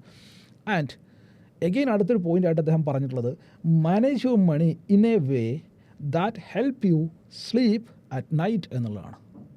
നിങ്ങൾക്ക് രാത്രി ഉറക്കം നഷ്ടപ്പെടാത്ത രീതിയിൽ നിങ്ങളുടെ ലൈഫിനെ ഡിസൈൻ ചെയ്യാൻ, നിങ്ങളുടെ ക്യാഷിനെ നിങ്ങൾ മാനേജ് ചെയ്യുക എന്നുള്ളതാണ്. എഗെയിൻ നേരത്തെ പറഞ്ഞ പോയിന്റിലേക്ക് തന്നെ, ഒന്നാമത് പറഞ്ഞ പോയിന്റിലേക്ക് തന്നെ തിരിച്ചു പോകുകയാണെന്നുണ്ടെങ്കിൽ, നാട്ടുകാർ കാണിക്കാൻ വേണ്ടിയിട്ട് ചെയ്യാണ്ടിരിക്കുക എന്നുള്ള പോയിന്റിൽ തന്നെ നമുക്കിതിനെ സമറൈസ് ചെയ്യാം. കാരണം നാട്ടുകാരെ കാണിക്കാൻ വേണ്ടിയിട്ട് ഞാൻ എന്തെങ്കിലും ഒരു പർച്ചേസ് ചെയ്തു, ഓഫ് കോഴ്സ് ഞാൻ മേ ബി എൻ്റെ അതിന് ഫണ്ട് ഇല്ലാന്നുണ്ടെങ്കിൽ ഞാൻ അതിനെ ഫിനാൻസ് ചെയ്യേണ്ടി വരും. എന്നിട്ട് മാസാവസാനം പിന്നെ ഞാൻ എന്തിനെക്കുറിച്ച് ആലോചിക്കണം, പടച്ചോനെ ഞാൻ EMI ഇതിനടക്കണമല്ലോ എന്നുള്ള രീതിയിൽ ചിന്തിക്കണം. എൻ്റെ ഉറക്കം നഷ്ടപ്പെടുകയാണ്. അത് ഈ ഒരു EMIയുടെ കേസിൽ മാത്രമല്ല, എല്ലാ കേസിലും അത് അപ്ലിക്കബിൾ ആവുന്നുണ്ട്. ഇപ്പം വെൻ ഇറ്റ് കംസ് ടു എൻ്റെ റിയൽ ലൈഫ് എക്സാമ്പിളിലേക്ക് നോക്കുകയാണെന്നുണ്ടെങ്കിൽ, ഇപ്പം ഞാനിപ്പോൾ കഴിഞ്ഞ ദിവസങ്ങളിൽ ഇപ്പം ഞാൻ ആ ഒരു വാഹനത്തിൻ്റെ കേസ് പറഞ്ഞു. ഞാൻ അതിനുശേഷം എൻ്റെ തീരുമാനം ഞാൻ മാറ്റിയിട്ട് ഞാനൊരു പ്രോപ്പർട്ടി വാങ്ങിക്കുക എന്നുള്ള രീതിയിലേക്ക് തീരുമാനിച്ചു. ഓഫ് കോഴ്സ് വിത്തിൻ 6 months എനിക്കത് വാങ്ങിക്കാം എന്നുള്ള രീതിയിൽ ഞാനത് ഏകദേശം തീരുമാനം എടുക്കുകയും ചെയ്തു. ബട്ട് അവിടെയും ഒരു നേരത്തെ പറഞ്ഞ എൻ്റെ ഉറക്കം നഷ്ടപ്പെടുന്നൊരു കേസ് വരുന്നുണ്ട്. എന്താണെന്ന് ചോദിച്ചാൽ സിമ്പിളാണ്, ഒരുപാട് ഡയമെൻഷൻസ് ഒന്നും ഞാനതിനകത്ത് ആഡ് ചെയ്യുന്നില്ല. എനിക്ക് എങ്ങനെയാണത് കണക്ട് ചെയ്തെന്നുള്ളൊരു പോയിൻ്റ് മാത്രമാണ് ഞാൻ നിങ്ങൾക്ക് എക്സ്പ്ലെയിൻ ചെയ്ത് തരാനായിട്ട് ശ്രമിക്കുന്നത്. ഇപ്പം ഞാൻ താമസിക്കുന്നത്, ഞാൻ പിന്നെ എറണാകുളത്തേക്ക് തിരിച്ചു വരുന്ന സമയത്ത് നിങ്ങൾക്ക് ചില ആൾക്കാർക്കൊക്കെ അറിയായിരിക്കും, എനിക്കിവിടെ മൊബൈൽ ഷോപ്പും കാര്യങ്ങളൊക്കെ ഉണ്ടായിരുന്നു. ആൻഡ് ആ ഒരു സമയത്തുള്ള എൻ്റെ ഇൻകം എന്താണോ, എൻ്റെ ഏണിങ്സ് എന്താണോ, അതിന് പറ്റുന്ന ഒരു വീട്ടിലായിരുന്നു വീടായിരുന്നു ഞാൻ നോക്കിയിട്ടുണ്ടായിരുന്നു, റെൻ്റ് എടുത്തായിരുന്നു. ആൻഡ് ഇപ്പോൾ നോക്കുകയാണെന്നുണ്ടെങ്കിൽ ഇവിടെ ഒരു അപ്പാർട്ട്മെൻറ്റിലേക്കോ അല്ലെങ്കിൽ ഒരു പോഷ് ഏരിയയിലേക്കോ താമസം മാറാനായിട്ട് എനിക്ക് പ്രത്യേകിച്ച് വലിയ പ്രശ്നങ്ങളൊന്നും തന്നെ ഇല്ല. ബട്ട് ഇൻഫാക്റ്റ് അവിടെ വരികയാണെന്നുണ്ടെങ്കിൽ അടുത്തൊരു പോയിൻ്റ് അവിടെ വരുന്നുണ്ട്, എൻ്റെ ഉറക്കത്തിൻ്റെ ഒരു പോയിൻ്റ് അവിടെ വരുന്നുണ്ട്. ഞാൻ ഇങ്ങനെ ട്രാവലും കാര്യങ്ങളൊക്കെ ചെയ്യേണ്ടി വരുന്ന ഒരാളാണ്. ഇപ്പോൾ ഞാൻ താമസിക്കുന്ന വീടിൻ്റെ തൊട്ടടുത്താണ് എൻ്റെ കസിൻ താമസിക്കുന്നത്. ഞാനിവിടെ ഇല്ല എന്നുണ്ടെങ്കിലും എൻ്റെ ഉറക്കത്തിനൊരു പോയിന്റിൽ പോലും നഷ്ടം സംഭവിക്കില്ല എന്നുള്ളതാണ്. പ്ലസ് അതിൻ്റെ കൂട്ടത്തിൽ എൻ്റെ ഹൗസ് ഓണേഴ്സ് അത്രയും ബ്യൂട്ടിഫുള്ളായിട്ട്, ഞാൻ എത്ര കംഫർട്ടബിളായിട്ടാണോ എൻ്റെ വീട്ടിൽ എൻ്റെ ഫാമിലിനെ ആക്കിയിട്ട് പോകുന്നത്, അത്രയും തന്നെ കംഫർട്ടബിളായിട്ട് എനിക്ക് ഇവരുടെ കൂടെയും എൻ്റെ ഫാമിലിനെ വിട്ടിട്ട് പോകാൻ പറ്റും. നിങ്ങൾക്ക് ഞാൻ ഈ പറയുന്ന പോയിൻ്റ് മനസ്സിലാവുന്നുണ്ടോ? അത്രത്തോളം എൻ്റെ ഉറക്കത്തിനെ ഈ കാര്യങ്ങളെല്ലാം തന്നെ ബന്ധപ്പെടുന്നുണ്ടെന്നുള്ളതാണ്. അത് ഫിനാൻഷ്യൽ മാറ്റേഴ്സിൽ മാത്രമല്ല, നമ്മളുടെ ഉറക്കം നഷ്ടപ്പെടുന്നത് ഫിനാൻഷ്യൽ മാറ്റേഴ്സിൽ മാത്രമല്ല, എല്ലാ കാര്യങ്ങളിലും. ഇനിയൊരു വീടിനെ കുറിച്ച് ഞാൻ ചിന്തിക്കുകയാണെന്നുണ്ടെങ്കിൽ, ഞാൻ ഇപ്പോൾ നിൽക്കുന്ന ഏരിയ എന്താണോ അവിടെ മാത്രമേ ചിന്തിക്കുകയുള്ളൂ. നമ്മളുടെ ഉറക്കം നഷ്ടപ്പെടാത്ത രീതിയിലായിരിക്കണം നമ്മളുടെ എല്ലാ പ്ലാനിങ്ങുകളും ഉണ്ടാവേണ്ടത്. എന്ത് നമ്മളൊരു പർച്ചേസ് ആവട്ടെ, നമ്മളൊരു ഇമോഷണൽ ബൈയിങ് ആവട്ടെ, ഓഫ് കോഴ്സ് ഇമോഷണൽ ബൈയിങ് ആണ്, ഈ വീട് കാര്യങ്ങളൊക്കെ ഇമോഷണൽ ബൈയിങ് ആണ്. ഇതൊക്കെ കല്യാണം ഒരു ഇമോഷണൽ പരിപാടിയാണ്. എന്താണെന്നുണ്ടെങ്കിലും നമ്മളുടെ ഉറക്കം നഷ്ടപ്പെടാത്ത രീതിയിലായിരിക്കണം ഉണ്ടാവേണ്ടത് എന്നാണ് അദ്ദേഹം ഈ ഒരു പോയിന്റിൽ ബ്യൂട്ടിഫുള്ളായിട്ട് പറഞ്ഞു വെക്കാനായിട്ട് ശ്രമിക്കുന്നത് എന്നുള്ളതാണ്. അടുത്തതായിട്ട് അദ്ദേഹം പറഞ്ഞു വെക്കുന്ന ഒരു കാര്യം ഇൻവെസ്റ്റ്മെൻറ്റിൻ്റെ ഇമ്പോർട്ടൻസിനെ കുറിച്ചാണ്. അതിപ്പോൾ ഞാൻ പറയാണ്ട് തന്നെ നമുക്ക് എല്ലാവർക്കും അറിയാവുന്ന ഒരു കാര്യമാണല്ലേ നമ്മുടെ ലൈഫിൽ ഇൻവെസ്റ്റ്മെൻറ്റിൻ്റെ ഇമ്പോർട്ടൻസ് എന്താണെന്നത്. നമുക്ക് എപ്പോഴും ഒരു ഫിനാൻഷ്യൽ സ്റ്റെബിലിറ്റി വേണമെന്നുണ്ടെങ്കിൽ നമ്മൾ ഇൻവെസ്റ്റ് ചെയ്തേ മതിയാവുള്ളൂ. അതൊരിക്കലും എൻ്റെ പോയിൻ്റ് ഓഫ് വ്യൂവിൽ നോക്കുകയാണെന്നുണ്ടെങ്കിൽ ഇത്ര ഒരു എമൗണ്ട് അല്ലെങ്കിൽ ഫിക്സ്ഡ് എമൗണ്ട് എന്നുള്ളതല്ല. ഇതിനകത്ത് ഇൻട്രസ്റ്റിംഗ് ആയിട്ടുള്ള വേറൊരു കണക്കുണ്ട്. US അതിൻ്റെ എക്സാക്റ്റ് നമ്പർ എനിക്ക് ഓർമ്മയില്ല. US യൂഷ്വൽ, അതായത് നോർമൽ ലിവിങ്ങിൽ നിൽക്കുന്ന ആളുകൾ $400+ each and every month lottery എടുക്കാനായിട്ട് സ്പെൻഡ് ചെയ്യുന്നുണ്ട് എന്നുള്ളൊരു കണക്ക് വന്നിട്ടുണ്ടായിരുന്നു. ആ ഒരു കണക്കിനെ ഡീകോഡ് ചെയ്തിട്ട് അവിടെ ഒരു സ്റ്റഡിയും കാര്യങ്ങളൊക്കെ നടന്നിട്ടുണ്ടായിരുന്നു. ആ ഒരു സ്റ്റഡിയിൽ ഇൻട്രസ്റ്റിംഗ് ആയിട്ടുള്ള ഒരുപാട് ഫൈൻഡിങ്സ് ഉണ്ടായിരുന്നു. അതിനകത്ത് എത്രയോ % ഓഫ് ആളുകൾ ഈ $400 പോലും സേവ് ചെയ്യാൻ പറ്റാത്ത ആളുകളാണ്. മന്ത്ലി $400 പോലും സേവ് ചെയ്യാൻ പറ്റാത്ത ആളുകളാണ് ഈ $400+ ലോട്ടറി എടുക്കുന്നത് എന്നുള്ള ഒരു കണക്കും കാര്യങ്ങളൊക്കെ വന്നിട്ടുണ്ടായിരുന്നു. ഇൻവെസ്റ്റ്മെൻറ്റ് എന്നുള്ള പോയിന്റിലേക്ക് വരുമ്പം നമുക്ക് മസ്റ്റായിട്ടും ഒരു ഇൻവെസ്റ്റ്മെൻറ്റ് ഉണ്ടായിരിക്കണം എന്നുള്ളതാണ്. ഇൻവെസ്റ്റ്മെൻറ്റ് നമ്മൾ കാറ്റഗറൈസ് ചെയ്യുകയാണെന്നുണ്ടെങ്കിൽ 2-3 രീതിയിൽ നമുക്ക് നമ്മളുടെ ഇൻവെസ്റ്റ്മെൻറ്റിനെ കാറ്റഗറൈസ് ചെയ്യേണ്ടതുണ്ട്. ഒന്നാമത്തെ കേസ് എന്താണെന്ന് വെച്ചാൽ, ഇൻവെസ്റ്റ്മെൻറ്റ് എന്നുള്ള രീതിയിലേക്ക് പോകുമ്പം ഏത് ഇൻവെസ്റ്റ്മെൻറ്റാണ് നല്ലത് എന്നുള്ള ഒരു ക്വസ്റ്റ്യൻ വരും. ഏത് ഇൻവെസ്റ്റ്മെൻറ്റാണ് നല്ലത് എന്ന് ചോദിക്കുകയാണെന്നുണ്ടെങ്കിൽ, ഞാൻ ആ ബ്രോക്കറുടെ പേര് ഞാൻ ഓർക്കുന്നില്ല, ഫിഡില്ല അങ്ങനെ എന്തോ ആണ് ആ ഒരു ബ്രോക്കറുടെ പേര്, US തന്നെയാണ്. അവരൊരു സ്റ്റഡി നടത്തി ഏത് ഇൻവെസ്റ്റ്മെൻറ്റാണ് ഏറ്റവും നല്ല ഇൻവെസ്റ്റ്മെൻറ്റ് എന്നുള്ളത്. അവരൊരു ബ്രോക്കറാണ്, നമ്മളുടെ സെറോദ പോലെ അപ്സ്റ്റോക്സ് പോലെയുള്ളൊരു ബ്രോക്കറാണ്. അവരുടെ സ്റ്റഡിയിൽ ഷോക്കിംഗ് ആയിട്ടുള്ള റിസൾട്ടാണ് കിട്ടിയത്. അവർ കണ്ടുപിടിച്ച റിസൾട്ട് എന്താണെന്നറിയോ?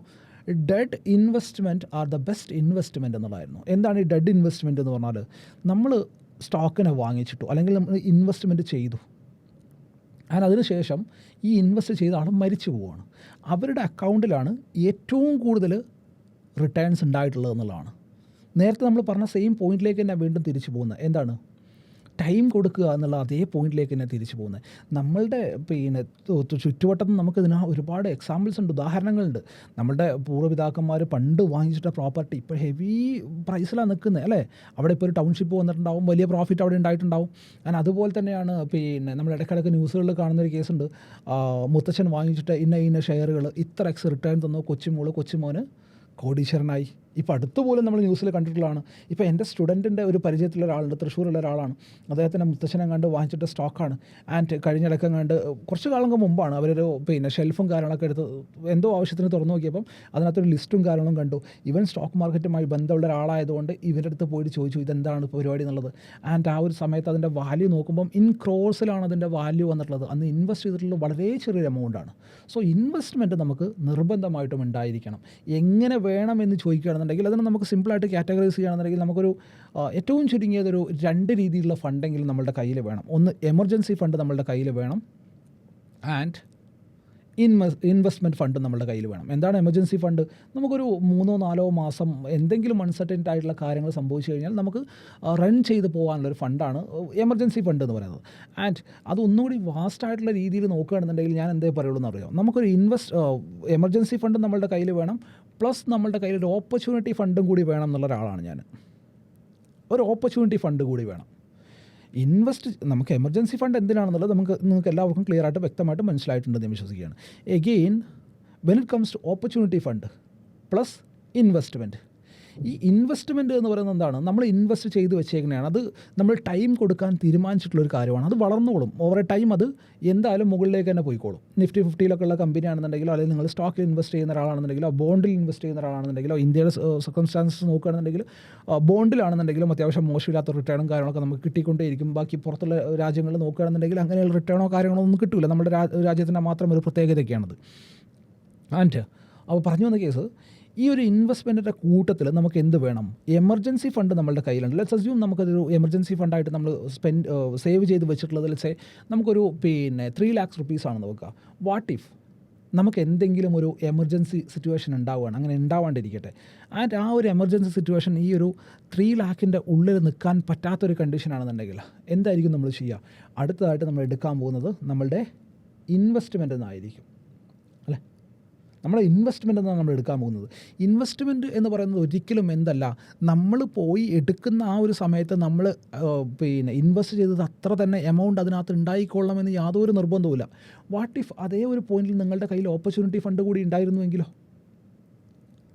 ഒരു ഓപ്പർച്യൂണിറ്റി ഫണ്ട് കൂടി നിങ്ങളുടെ കയ്യിൽ അതേ ഒരു സമയത്ത് ഉണ്ടായിരുന്നു എന്നുണ്ടെങ്കിൽ ആ ഒരു ഓപ്പർച്യൂണിറ്റി ഫണ്ടിന് നിങ്ങൾക്ക് നിങ്ങളുടെ എമർജൻസി ഫണ്ടിൻ്റെ കൂട്ടത്തിൽ യൂസ് ചെയ്യായിരുന്നു.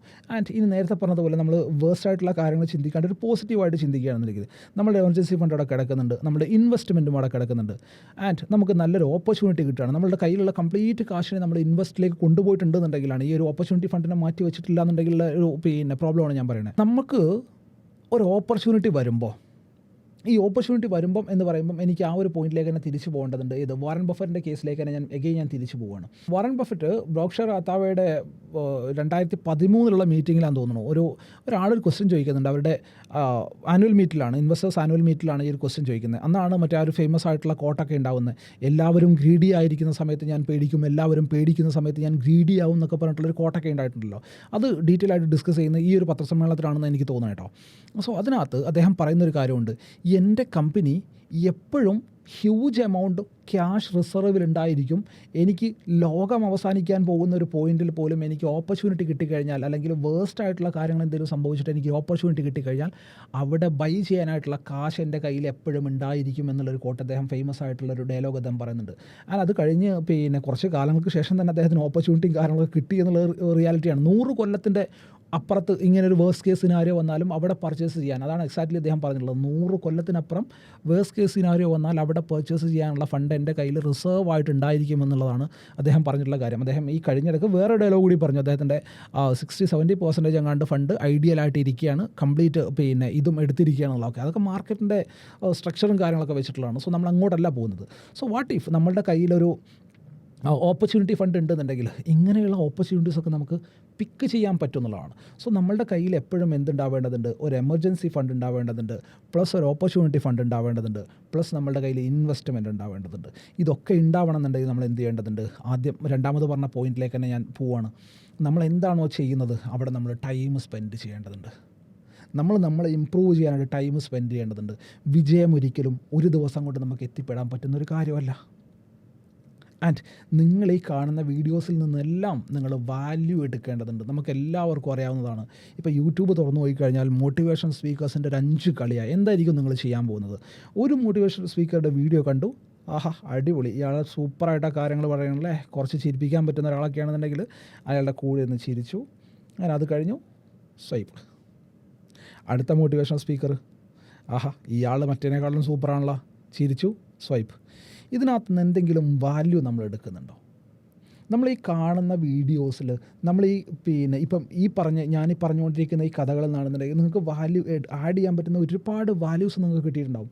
ബട്ട് നിങ്ങളത് എടുക്കാൻ റെഡിയാണോ? നിങ്ങൾ ഇൻവെസ്റ്റ് ചെയ്യാൻ, ടൈം ഇൻവെസ്റ്റ് ചെയ്യാൻ ഏറ്റവും ഇമ്പോർട്ടൻ്റ് ആയിട്ടുള്ള ഇൻവെസ്റ്റ്മെൻറ്റ് എന്ന് പറയുന്നത് ഓഫ് കോഴ്സ് ഞാൻ പറയുന്നത് ടൈം എന്നുള്ളത് തന്നെയാണ്. നേരത്തെ നമ്മൾ റിഗ്രറ്റ്സ് ഓഫ് ഡേയിങ്സിൻ്റെ കേസ് പറഞ്ഞില്ലേ, അവിടെ ഒരാൾ പോലും കാശിൻ്റെ കാര്യമല്ല പറയുന്നത്, ബാക്കിയുള്ള കാര്യങ്ങളാണ് പറയുന്നത്. സോ നമ്മൾ നമ്മുടെ ലൈഫുമായിട്ട് ബന്ധപ്പെട്ട് കിടക്കുന്ന എല്ലാ കാര്യങ്ങളിലേക്കും നമുക്കിതിനെ കൊണ്ടുവരാൻ പറ്റുന്നതാണ്. എത്ര ബ്യൂട്ടിഫുൾ ആയിട്ടാണ് നമ്മുടെ ലൈഫിൽ നടക്കുന്ന കാര്യങ്ങളെല്ലാം ഇദ്ദേഹം ഈ ഒരു പുസ്തകത്തേക്ക് മെർജ് ചെയ്തിട്ടുള്ളതെന്ന് നിങ്ങൾക്ക് കാര്യങ്ങൾ വ്യക്തമായിട്ട് മനസ്സിലായിട്ടുണ്ടെന്ന് ഞാൻ വിശ്വസിക്കുകയാണ്. ഈ ഒരു പുസ്തകത്തിൻ്റെ ബ്യൂട്ടി നിങ്ങൾക്ക് വ്യക്തമായിട്ട് മനസ്സിലായിട്ടുണ്ടെന്ന് ഞാൻ വിശ്വസിക്കുകയാണ്. സോ നിങ്ങൾ ആരെങ്കിലും വായിക്കാൻ ആഗ്രഹിക്കുന്നുണ്ടെന്നുണ്ടെങ്കിൽ നിർബന്ധമായിട്ട് നിങ്ങൾ വായിച്ചിരിക്കേണ്ട ഒരു പുസ്തകം തന്നെയാണ്. നമ്മൾ ടൈം പ്രൊഡക്റ്റീവായിട്ടുള്ള കാര്യങ്ങൾക്ക് യൂസ് ചെയ്യാനായിട്ട് ശ്രമിക്കുക എന്നുള്ളതാണ്. ആൻഡ് നിങ്ങൾക്ക് ഈ ഒരു വീഡിയോ യൂസ്ഫുൾ ആയിട്ടുണ്ടെന്ന് വിശ്വസിക്കുകയാണ്. വീഡിയോയിൽ നിന്ന് നിങ്ങൾക്ക് പുതിയതായിട്ടുള്ള കാര്യങ്ങൾ മനസ്സിലാക്കാൻ പറ്റിയിട്ടുണ്ട് എന്ന് ഞാൻ വിശ്വസിക്കുകയാണ്. നിങ്ങളുടെ ടൈം ഞാൻ വേസ്റ്റ് ആക്കിയിട്ടില്ല എന്ന് വിശ്വസിക്കുകയാണ്. സോ നിങ്ങളുടെ അഭിപ്രായങ്ങളും നിർദ്ദേശങ്ങളും നിർബന്ധമായിട്ട് നിങ്ങൾ താഴെ കമൻറ്റായിട്ട് രേഖപ്പെടുത്തുക. നമ്മുടെ ചാനൽ ആദ്യമായിട്ടാണെന്നുണ്ടെങ്കിൽ ചാനൽ മറക്കാതെ ഒന്ന് സബ്സ്ക്രൈബ് ചെയ്യുക. വീഡിയോ യൂസ്ഫുൾ ആയിട്ടുണ്ടെന്നുണ്ടെങ്കിൽ, വീഡിയോ ഇഷ്ടപ്പെട്ടിട്ടുണ്ടെങ്കിൽ വീഡിയോ മറക്കാതെ ലൈക്ക് ചെയ്യുക. നിങ്ങളുടെ ഫ്രണ്ട്സിനിടയിലേക്ക് ഈ ഒരു വീഡിയോ ഷെയർ ചെയ്ത് കൊടുക്കാനായിട്ട് ശ്രമിക്കുക. അപ്പോൾ ഇതുപോലെയുള്ള യൂസ്ഫുൾ ആയിട്ടുള്ള വീഡിയോസുമായിട്ട് അടുത്ത ദിവസങ്ങളിൽ നമുക്ക് വീണ്ടും കാണാം. Bye.